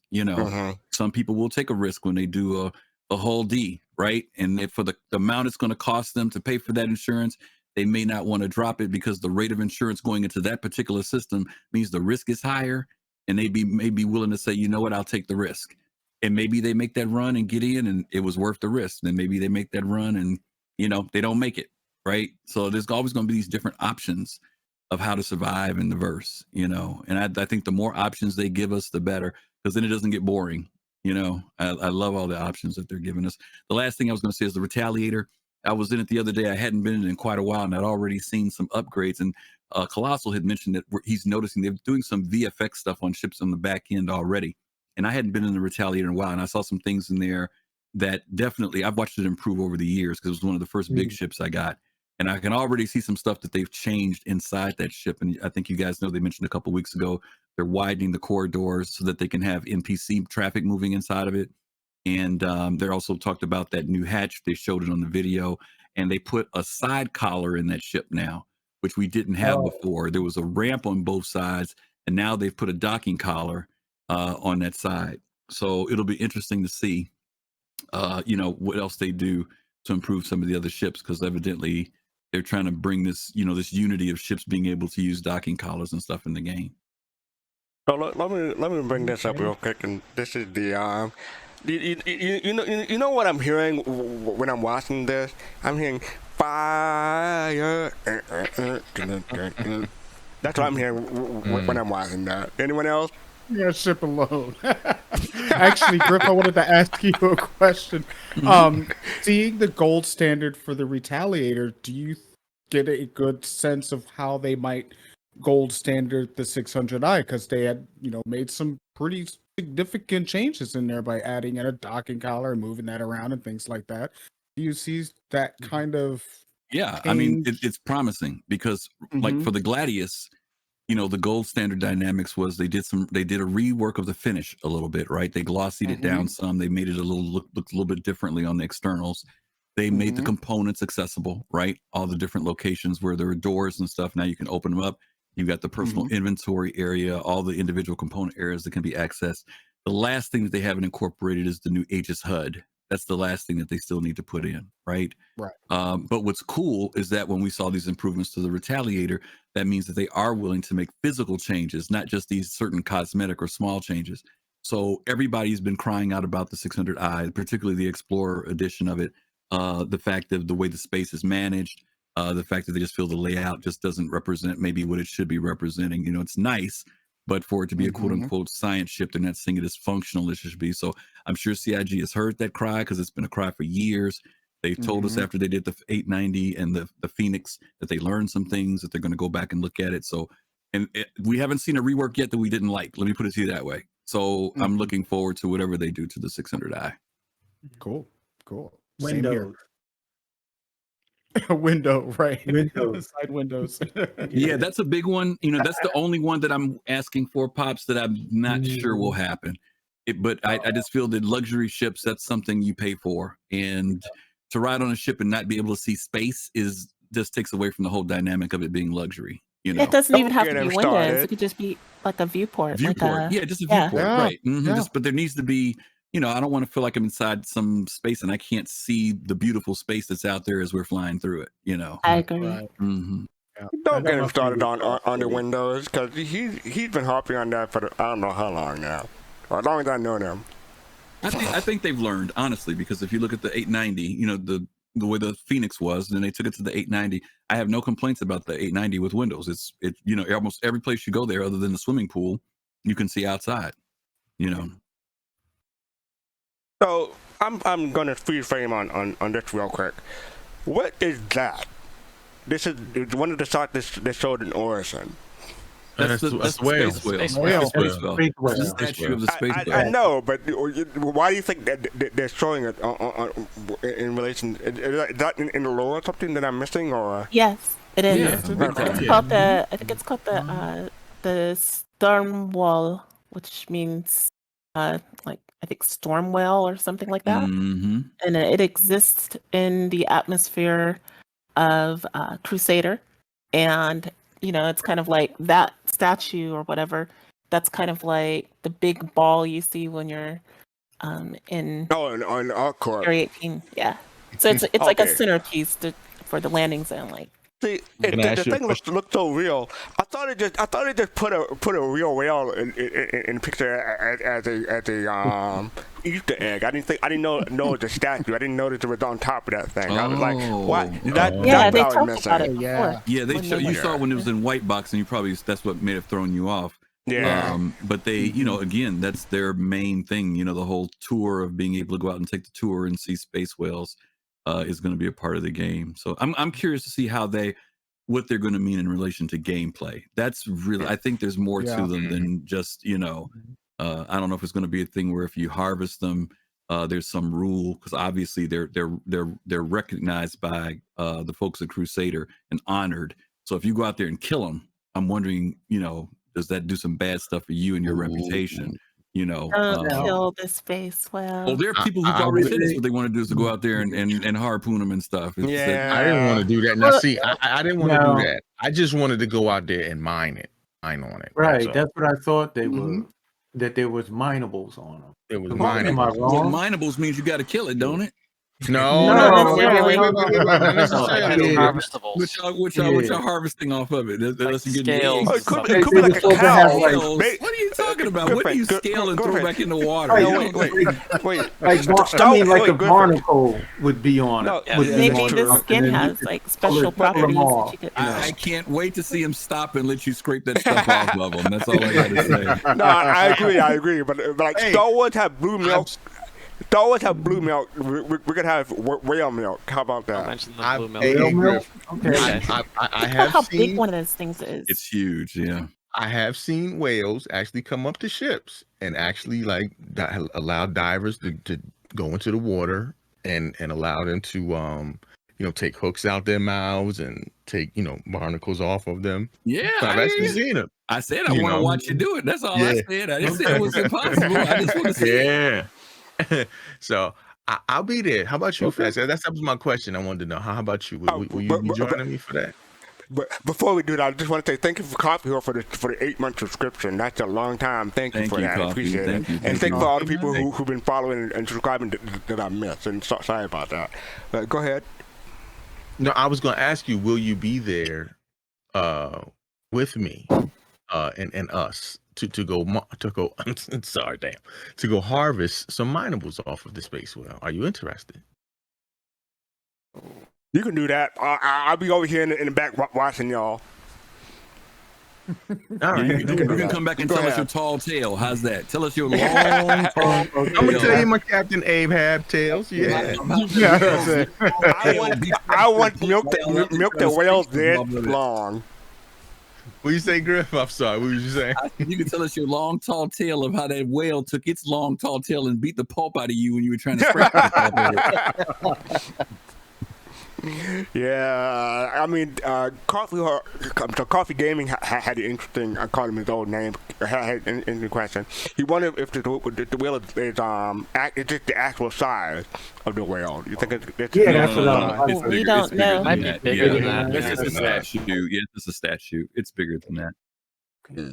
They had some concept drawings. I'll see if I can dig them up, but they did some concept drawings a while back of it, like with 3 different colors, multicolors and everything. It was there was Inside Star Citizen on RTV about it at one time, and we could vote on some stuff about it. So yeah, but Fish, good luck with whatever you're gonna harvest from it. That's all I gotta say. More power to you. Wow. Alrighty. I just hope you don't get seasick being on it while you're trying to mine. Wouldn't that be basic? Yeah. It would be atmosphere 6 since you're actually going to be an atmosphere crusader. I went. This is Kusanagi, by the way. I went deep sea fishing a couple of years back, and I got the shirt for most sick on the ship, and I was land sick for like 2, maybe I think at least 2 days, where I went to work and I couldn't really look at the computer screen because I was just getting nauseous just sitting there. Yeah. By the way, hi, Kusanagi. I didn't see you come in. I don't have I'm in streamer mode, so I didn't hear don't hear these things. I thought this was the after party, so I decided to swing in for the booze afterwards. No, not the after party yet. But you want to give your 2 cents about the Inside Star Citizen? Very cool stuff. They have insurance cards, which is interesting. I'd like to see where they go with that. The fire looks great, what you're showing here. Yeah, it was a pretty good show actually. Yeah, and I like the rework for the tally because I do have the tally. I have the base, and I kind of want to see how they. I think they're gonna widen everything up a bit, so we'll see how it looks afterwards. I'm going to try to post a picture that Griffin posted in Discord. Let me do it this way.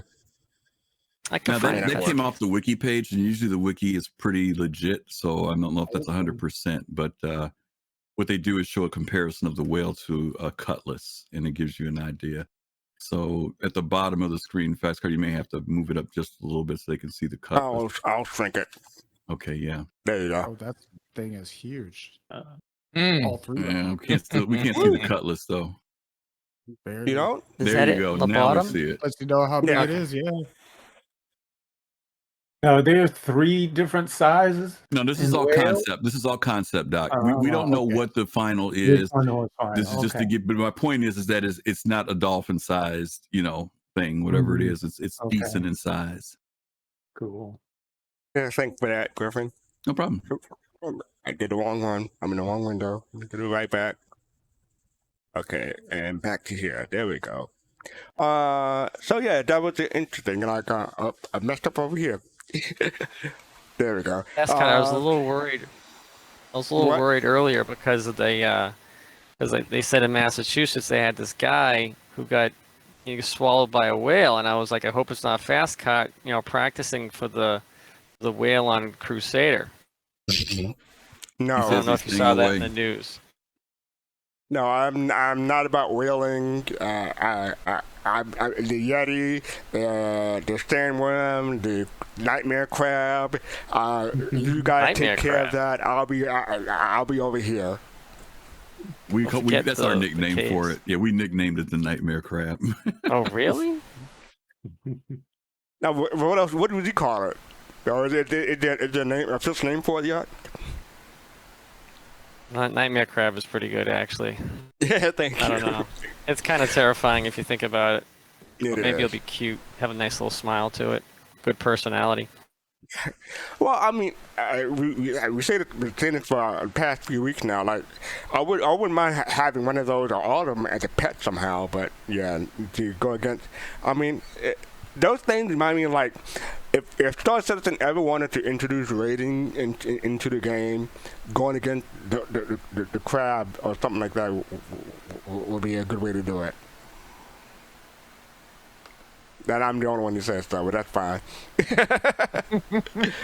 The one last thing I wanted to bring up is that to talk about the digital digital Citizen Con, and that's in October, so that's 4 months away. But what do you guys think about them bringing it up now, and it's 4 months away already? I mean, it makes sense because they've got the planning for it and the logistics for it is no small task. I mean, even when they're doing the regular CitizenCon with the panels, we have to usually wait about a week before we start seeing the final edited versions of those panels. And this is all going to be in real time. And I'm sure they're expanding since we're not there in person. So I'm not surprised that I'm sure they've been working on it. And as you know, from our bar citizen, we had on Saturday, Jake, who's one of the community folks, was actually hearing a lot of the suggestions that a lot of the participants gave that night into ideas of what they would like to see at the bar citizen. So, I mean, I'm glad they're working on it, Question. Yeah, I'm glad they're working on it. I just thought it was a bit soon to announce, to try to get the hype for it going, but maybe I'm wrong about that. Because I mean, if it was a physical Citizen Con, I could see them trying to hype it up. But this is the virtual one, so. What are you gonna say, Fist? No, I just was going to ask what platform were they going to host it on? Like, I mean, what platform were they going to use? This is the first time they're doing it, dude. So we have no idea. We have no idea. I mean, normally we're watching it on Twitch, right. But that's also been based upon the way it was structured before, But normally it's Twitch. Yeah, but this time, again, this is the first time they've ever had to do it digital, so it'll be all new for everybody. Okay. Do you think they're going to do you think they're going to charge a ticket, like $20 for a ticket like they tried to do a couple of years ago? Oh my God, no. No. I hope not. No. No. There's no reason to be honest with you. Well, I guess it would be kind of like a webinar setup. Maybe something like that. Mm-hmm. Right. Okay. Papa Doc, thank you for the subscription. 7 months. Appreciate it. Thank you. Thank you, Papa Doc. Yeah, so that was my thought. There's a couple of things like this. Everyone's saying this was the long one, so there's a whole bunch of stuff like the loot generation. We talked about that, but mostly this part right here, the thrusters and stuff like that. I think that's cool. Yeah, I'm looking forward to that. I like that. I'm looking forward to they just showed the crow thing there. I know you guys already talked about it, but. If there's a company that can upgrade every ship, like to a point, like can I upgrade my Freelancer? Can I upgrade my M2? Be interesting to see what that company can actually do. And I do have to agree with Dark Knight. Those logos were, they just you too. Well. You know what? I was going to say this, right? Cousin Crows, that was the name of it. Yeah, Cousin Crows. Oh, my God. Whenever they talk about logos and Inside Star Citizen, there is a group who goes like, why are they talking about logos? Give us other things. So, I mean... Yeah. So for some people, they say to turn on, but it seems like a lot of people just to turn off. So, well, as a graphic artist, I love it. I think it's great because it does bring some element of something to the game. I mean, we've got these companies; they gotta have a logo. So, so they do bring something. I can understand people don't really care. They're like, oh, well, I just see the logo and I'll just know what it is. For me, seeing somebody put together the logo and all their different concepts and things like that, it gives me an idea of what they were trying to go for. But the one that I really, really have an issue with is the Tax Collection Bureau logo. I looked at it and I said that the first thing I said, and that's the one that they chose, is it doesn't make sense. That TCB in the middle does not read as TCB. It reads as gibberish. Unless you're really hardcore paying attention Doesn't make to any it. sense at all. It makes no sense. I would never give that to a client and say that this is what I'm going to go for. Yeah. The one on the desk looks better. That one. Yeah, I totally agree. The one on the desk they had in the Carrack looks so much better.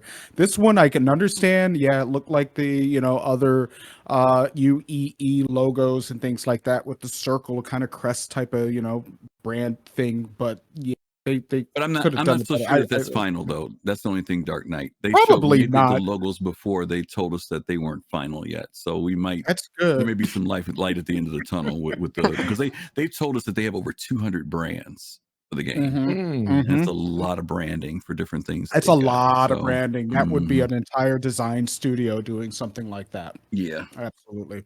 I can imagine at a future physical CitizenCon, some of these companies will be role played like they did in 2018 in Austin with the That would be cool.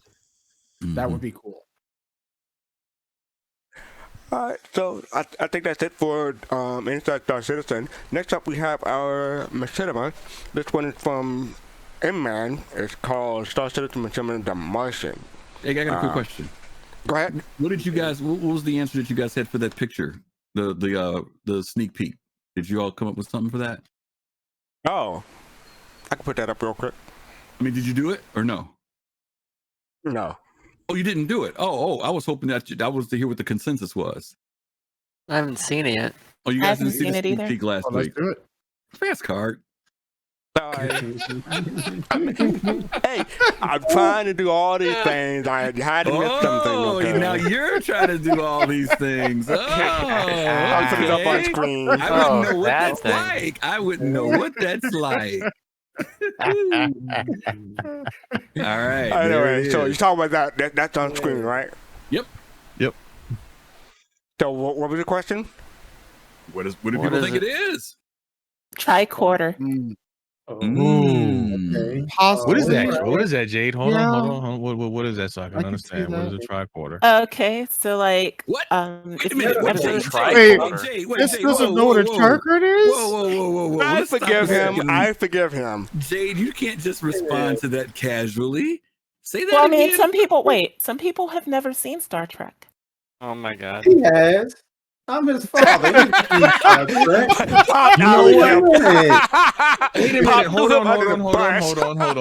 minute. Hold on. Okay, so now that you said Star Trek, it clicked into my mind. That's it. It clicked into my mind. See, I'm not a Trekkie, so you cannot. You didn't know what heard a tricorder. I was about to say, I'm not a Trekkie. I'll tell you straight up. I've watched Star Trek with my pops, but I don't remember all of that stuff. All right, fair enough. Griffin, what's the dilithium crystal? No, I'm joking. Go ahead. Right. Captain I thought Weeby's maybe is a fancy high-tech bottle opener. Ooh. Oh, that's what I said. Okay, I get it. Okay. I had thought a module, but it's a little bit too small to be a module from the looks of it. At first, I thought maybe it was the marker that you drop for claiming land deeds, that we're looking at it from the top. And then someone else mentioned about it being something. Now, if you look at there's a phrase that they have at the end of, they always have a little quote. And the quote comes from the song, I think, "Oh Susanna," about gold mining, like as if you're like mining at a river, like pan mining or something, or digging for gold. That's the hint that they give toward this. So whether this is something to do with detonations or blasting, maybe you put it on an asteroid, I don't know, but it's got something to do with mining in some form, I think. My guess. Now I am intrigued. FPS scanner that's a good for guess. minables. My guess is similar to that. It's similar to that hacking module thing that they previewed a few weeks ago. Yeah. That's my guess. Now let me ask you guys' opinion. On the top, you see the big black area kind of looks like a screen. Are those a set of 3 buttons and one? Yep. Okay. Yep. That's what it looks like. Yeah. I like Griff's. I like your thing, Griff, because you could attach it. It has like a grip on the right, maybe a grip on the left, attached to the rock, and then set the timer in the front with that screen looking thing. It's hard to say what it is, but it got me curious. Usually I can kind of figure out most stuff, but this one got me stumped. It says here, I took my shovel, pick and pan to try a piece of ground. Yeah. All right, it's a hand scanner. It's a hand FPS mineable scanner. If you look on the lower left, you can see something that almost looks like the opposite of the. I'm going to just call it a handle. It's got 2 handles. You'd hold it in both hands, right? I think, and scan the area. I couldn't see over there because it's blurred out, so I didn't notice that. Well, that's why I kind of said that you throw it onto a rock or something like that. But yeah, it could be that too. It's face-to-face. Future version of panning for gold. Somebody on Reddit said you could mine Bitcoin with it. Okay. It's a 3090. It's a new version. No, I got face-to-face. I got a Can't mine question for you. Bitcoin graphics cards. Okay. Only ASICs. So face-to-face, what's a lightsaber? I've never heard of those. Do you know what that is? Don't pick on Phil. Good joke. Good joke. He just blanked out for a moment. Good joke. Yeah. Not a problem. I raised that bull in Star Trek. Don't you believe it? Oh my God! Seriously, yeah. I know you know what a phaser is, so I know. Yeah, I know phaser. It didn't register in my mind. It was like, wait, tricorder. They know you know what a tricorder is. Once you said Star Trek, I was like, oh, okay, never mind. Okay, I was Hey, like, Fist. okay, yes. Who is Okay, go ahead. Who is Jake Sisko? Don't pick on him. Don't pick on him. He said he's not a Trekkie, so don't pick on him. I'm just wondering if he knows who he is. Real question is, does he know what the proto molecule is? Ooh. Oh, is that Yes, the I new do one? know that. I do know what I the don't know. proto-molecule is. That's I do know that. I do know the proto-molecule. That's the experience, everyone. Yeah. Check out the experience. That's a good show. Oh, is the I'm expansive? kind of upset that they killed my man Fred off, But Yeah, I get it. I Ed understand. Johnson. Oh, my bad. Spoilers. Oh, I was gonna say, like, Wait. Go ahead, Pastor. The ship is sinking. Go ahead. All right. So this is once again, this is the Martian, the Star Citizen machinima from Emman. Restart it and hit play. I guarantee you that at some point, everything's gonna go south on you. Ready? And you're gonna say, this is it. This is how I end. Commander, Mark is dead. We have to go now.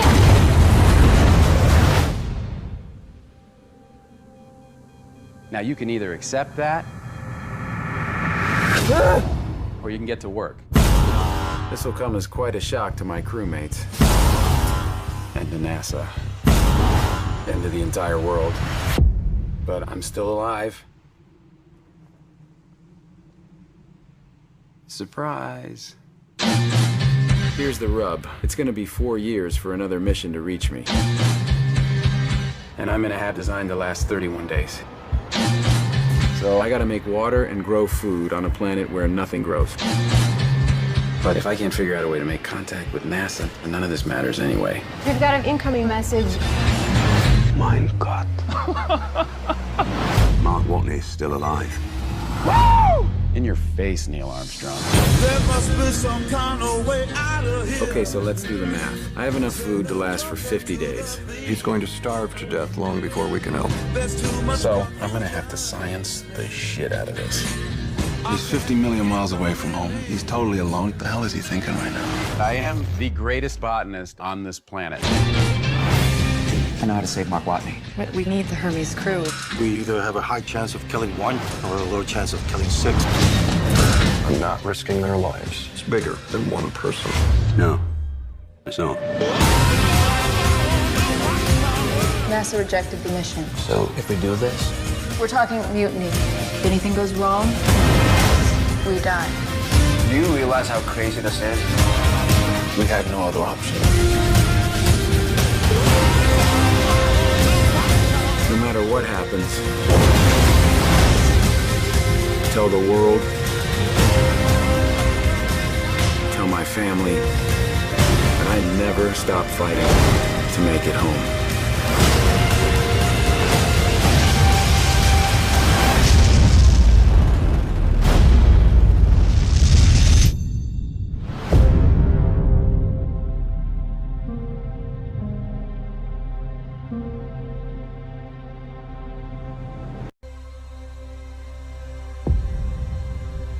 I guarantee. Oh wow, so that was pretty good. Yeah, I was not expecting that. I saw the Martian, but I wasn't like putting it together with the trailer for the Martian. So that's cool. Face to face, I have a question for you. What is Mars? No, I was gonna ask the question. What is a Martian then? We can do this all night. No, this is fun. But anyway, what you think of the I pick on myself. Hey, listen.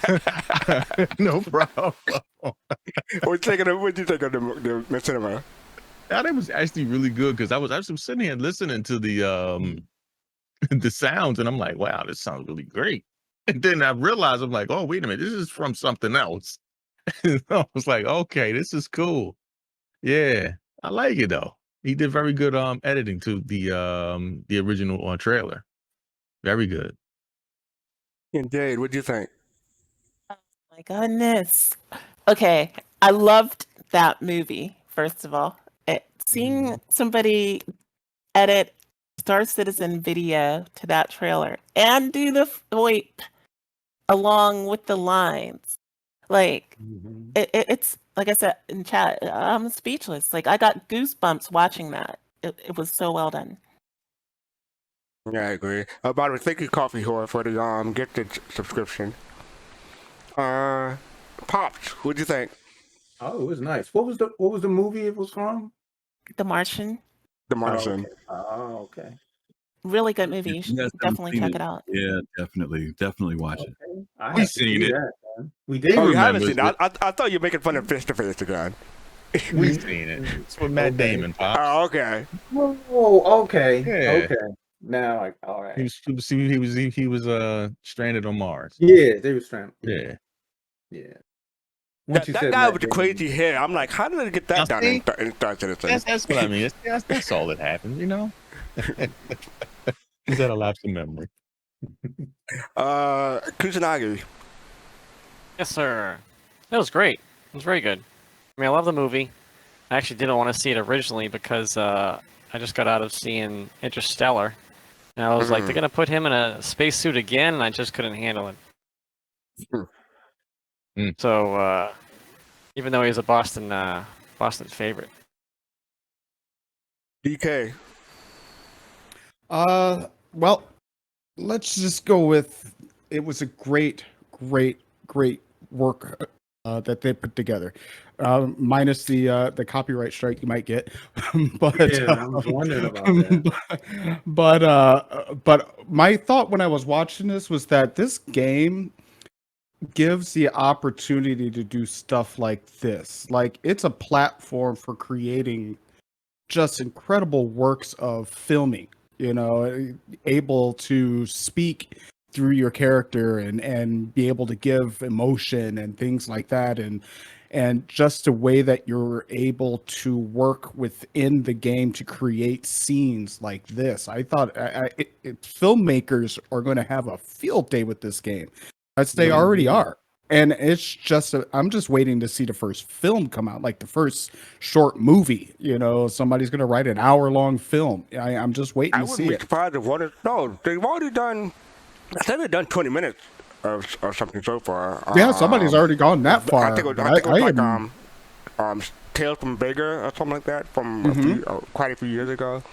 So and I don't, you know, yeah, I could easily see, you know, like a long-running series, a weekly series, you know, a mini series. I don't know or about something weekly. like That's a lot of that. work. But That's a lot of work. somebody might do it. is. Somebody might do it. You know, Yeah, and especially if they started working now. Fast Card, the two of the guys that worked on that, you said Tales from Vega. I think it was Torellian and Alex S189. They both work for CIG now. Yeah, CIG. Oh, Okay, thank you. Yeah. Okay. I could remember the title, but I couldn't remember who worked on it. So yeah, that makes sense. Yeah, and that's but, part of know, the reason why. That's part of the reason why the series never finished, was never concluded, because they started working with CIG. But yeah, overall, I think this is just so awesome. It's nice to see this coming out of our community. I can't wait to see more from either, you know, I subscribe to it. I can't pronounce it. Emman. So, you know, I can't wait to see more from him and other, you know, creators and filmmakers and people out there. I can't wait. Griffin, you picked and this. by the way, this movie was great. Griffin, you picked this. So what are your thoughts? I thought it sucked. No, I'm just kidding. No, I mean, it was good. I mean, that was the thing, that this was one of the first trailers that I've seen. Well, there was a couple other ones I've seen. They were kind of okay, but we saw one just not too long ago with one that was done on Interstellar. That was really good. We haven't shown it on here yet. And like you said, the one for the stories from Vega or the Tales from Vega, we had showed that. We showed the series back in the day on Friday Night Live. And this was just kind of a throwback again, because I figured people, if they've seen The Martian, will definitely appreciate it. But if you haven't seen The Martian, you still can get enough of the story, you know, from watching it, which is great. And like you said, using the actual soundtrack from the trailer and then combining it, you know, they took their liberties. Of course, they had to work with what they had, but the fact that I think they used a what's the Drake ship? What's the Drake data runner? Herald? The Herald. Yeah, they used that is to take off vertically with the engines. Oh, that's what they used as the rocket takeoff. Oh, yeah, really? They put it on its butt and shot it straight up. You know, I was trying to figure out where that was. Stuff like that, and use it. They did a couple things with stations where they panned a certain way to make it look like a mobile station. So they were innovative. Just something as simple as using the mining, the cutting machine to cut into the floor. You know, just little things like that. I thought it was really nice. I'm trying to find that scene now, but I don't remember where it takes place. So I'll pause it when we get to it. But yeah, that's a good point. Yeah, I mean, the community is amazing, especially with the imagination, creativity. It's there it is, right there. Let me go back. Yep. Yeah. Yeah, that part I didn't even notice it because it happened so quickly. So yeah, that's cool. Yeah, but that's the Martian by Emman, and I put it in Twitch chat again. Mm-hmm. So thank you for that, Griffin. That's cool. That's cool. And Griffin, thank you for always coming up with these machinimas, because I don't know where you find the time to do these, because I don't. It's the community, and I mean, it really is amazing to see how much material has been put out over the years. I mean, it's easy to find this stuff in more recent years because, you know, obviously it's easier to produce this stuff because the game has become more stable and there's more variety. But there are people who go back to the early days, you know, in 2014, 2013, 15, that were producing things, and they look good. You know, the Vega thing, for example, is in the early days, but man, the writing in it is good. It's done well. And so this is, the community is just great. You know, the fact that they're taking this stuff and creating these cinematic pieces, whether they're just, you know, trailers, machinimas, they're good. They're just fun stuff to watch, and it gives you such potential to what the game could be in the future. So it's good stuff.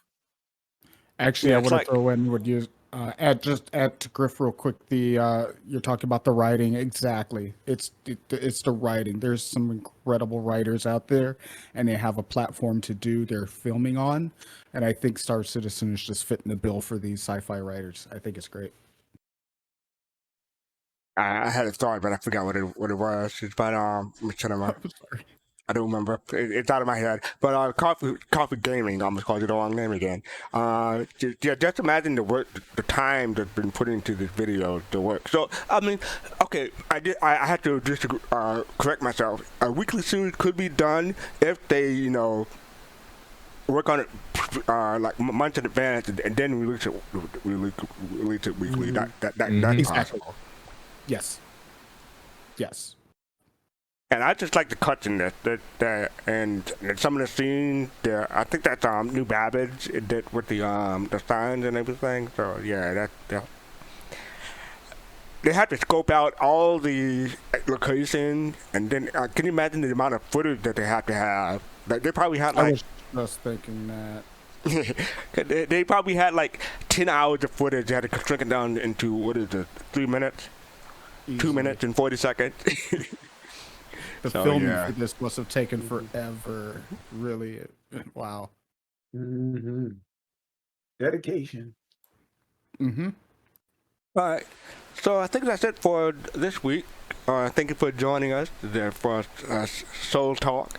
We're not doing episodes anymore. But next week, they're doing the last episode of Inside Star Citizen for this season. Because then they're going to take some time off to get the next patch out. So I'm not sure when the next Inside Star Citizen after next week will be, but we'll try to keep up on that and get it out when it's done. But next week should be fine. Kusanagi, any final thought? Well, I'm actually glad I didn't talk to you about this, but I did want to bring up one thing.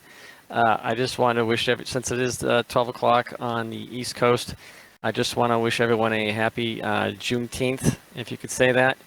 The federal holiday went in place today to celebrate the slavery ending in the United States. So that is a federal holiday from this day forth.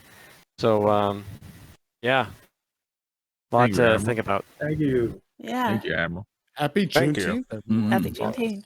And it's technically tomorrow night, but tonight on the East Coast. But it's celebrated by the federal government today. So yes, right. It is. No. I'm talking about something different. Okay. We're having a Friday flight, so June 18th, 9 p.m. Eastern. If you want to join us for that, it should be a lot of fun. It's in our Discord under announcement. So thank you. Also, check us out on social media. We're on Instagram, YouTube, Facebook. Twitter. I have a thing. Go ahead. You're also on Twitter. Twitter, thank you. Dark Knight. Any final thoughts? Great show, obviously. As always, with such a good crew here. But great Inside Star Citizen. Lots to take in. It was deep for an Inside Star Citizen. And I enjoyed it, and I'm glad we had a chance to discuss it tonight. So, thank you. Face to face. Yes, it was always a good show. You know, Fast Cart did very well, and I applaud the show. Yo, I can't get a compliment out of Griffin because I messed up that gadget thing. But other than that, yeah, great show. I'm messing with you. Thank you. Great show, man. You know, always a pleasure. Thank you. It's always Jay? a pleasure. Yeah, great show as usual. You know, every time, it's always a pleasure. And Pop and Face and Jay were like early on in here. I had to come in and they were already at it. Pop, what do you think? Any final thoughts? I mean, you know, I always love the shows, the Soul Citizen shows. You know, if I'm downstairs, I run upstairs to make sure I'm here. It's always great being with everybody here. Such fantastic people. Griffin, can you give your thought and then look for something to rate, and then I'll do the promo for. I'm way ahead of you, brother. I already got it. Oh, you already got it. So you have any final thought? Yeah, you messed up the show. You didn't do the mining device thing. And I'm just mining kidding. Device. I'm just kidding. He said I never give him credit because he messed up the mining device. I was just messing with him. No, good show. Good show. Oh, thank you. Yeah, Yeah, this Sunday. You're talking about this Sunday, and then next week. Yeah, and this Sunday we're taking time off. I announced at the beginning, so I'm going to say it again. We're taking this Sunday off because it's Father's Day. Also, the Juneteenth, so we may have some special going on for that. Or like I said, we're having Friday flight, so check us out for that at 9 p.m. Eastern. But in 2 Sundays on June 27th. We're doing the whole D&E Industrial Strength Show, 8 p.m. Eastern Sunday. So check us out for that. Hope you join us. That should be a lot of fun. Gotta look and see who. Do you mind if I talk about Friday Flight for a little bit? Go ahead, real quick. Yeah, we're doing Friday Flight is because people have been asking us about, do we ever get together to do any type of game inverse stuff in the verse? And so we talked with some of the people who've been gathering with us the last few times, and it seems like the consensus was that Friday evenings would be a good time. So if you guys want to join us, we're meeting at, where did I say we were meeting at? 9 p.m. Eastern. No, where are we meeting at? Where? Bajini. Above ArcCorp. Thank you. Okay, Bajini Point over ArcCorp. Thank you, Jade. Make sure that you got all your weapons and your ammo and your med pins, because we're not waiting for you. We're rolling out of town real fast. So make sure you're all suited up and ready to go. And we will find something exciting to do tomorrow. We had fun last time, and I'm sure we'll have fun tomorrow night. So everybody's welcome to join us if you want to join us. It'll be in our Discord. So you have to come to our general Discord in order to be a part of it with us. And the whole D&E show is going to have Gomab, Griffin, Colossal, and Love Machine. So that should be a lot of fun. Yeah, we're starting a new series, Industrial Strength. Every month we're going to take on one of the big industrial ships. So this is the first show? Okay. Yep, it's the first one in the series. Yep, first one in the series. Cool. All right, so who are we rating? We are rating. My cut and paste didn't want to go. Phase 1 in play. You guys remember? We had Phase 1 on a couple of weeks ago as our guest, and he just got 4 people on. So you all send some love over to Phase 1. Send them my love, and don't always remember peace, love, and soul.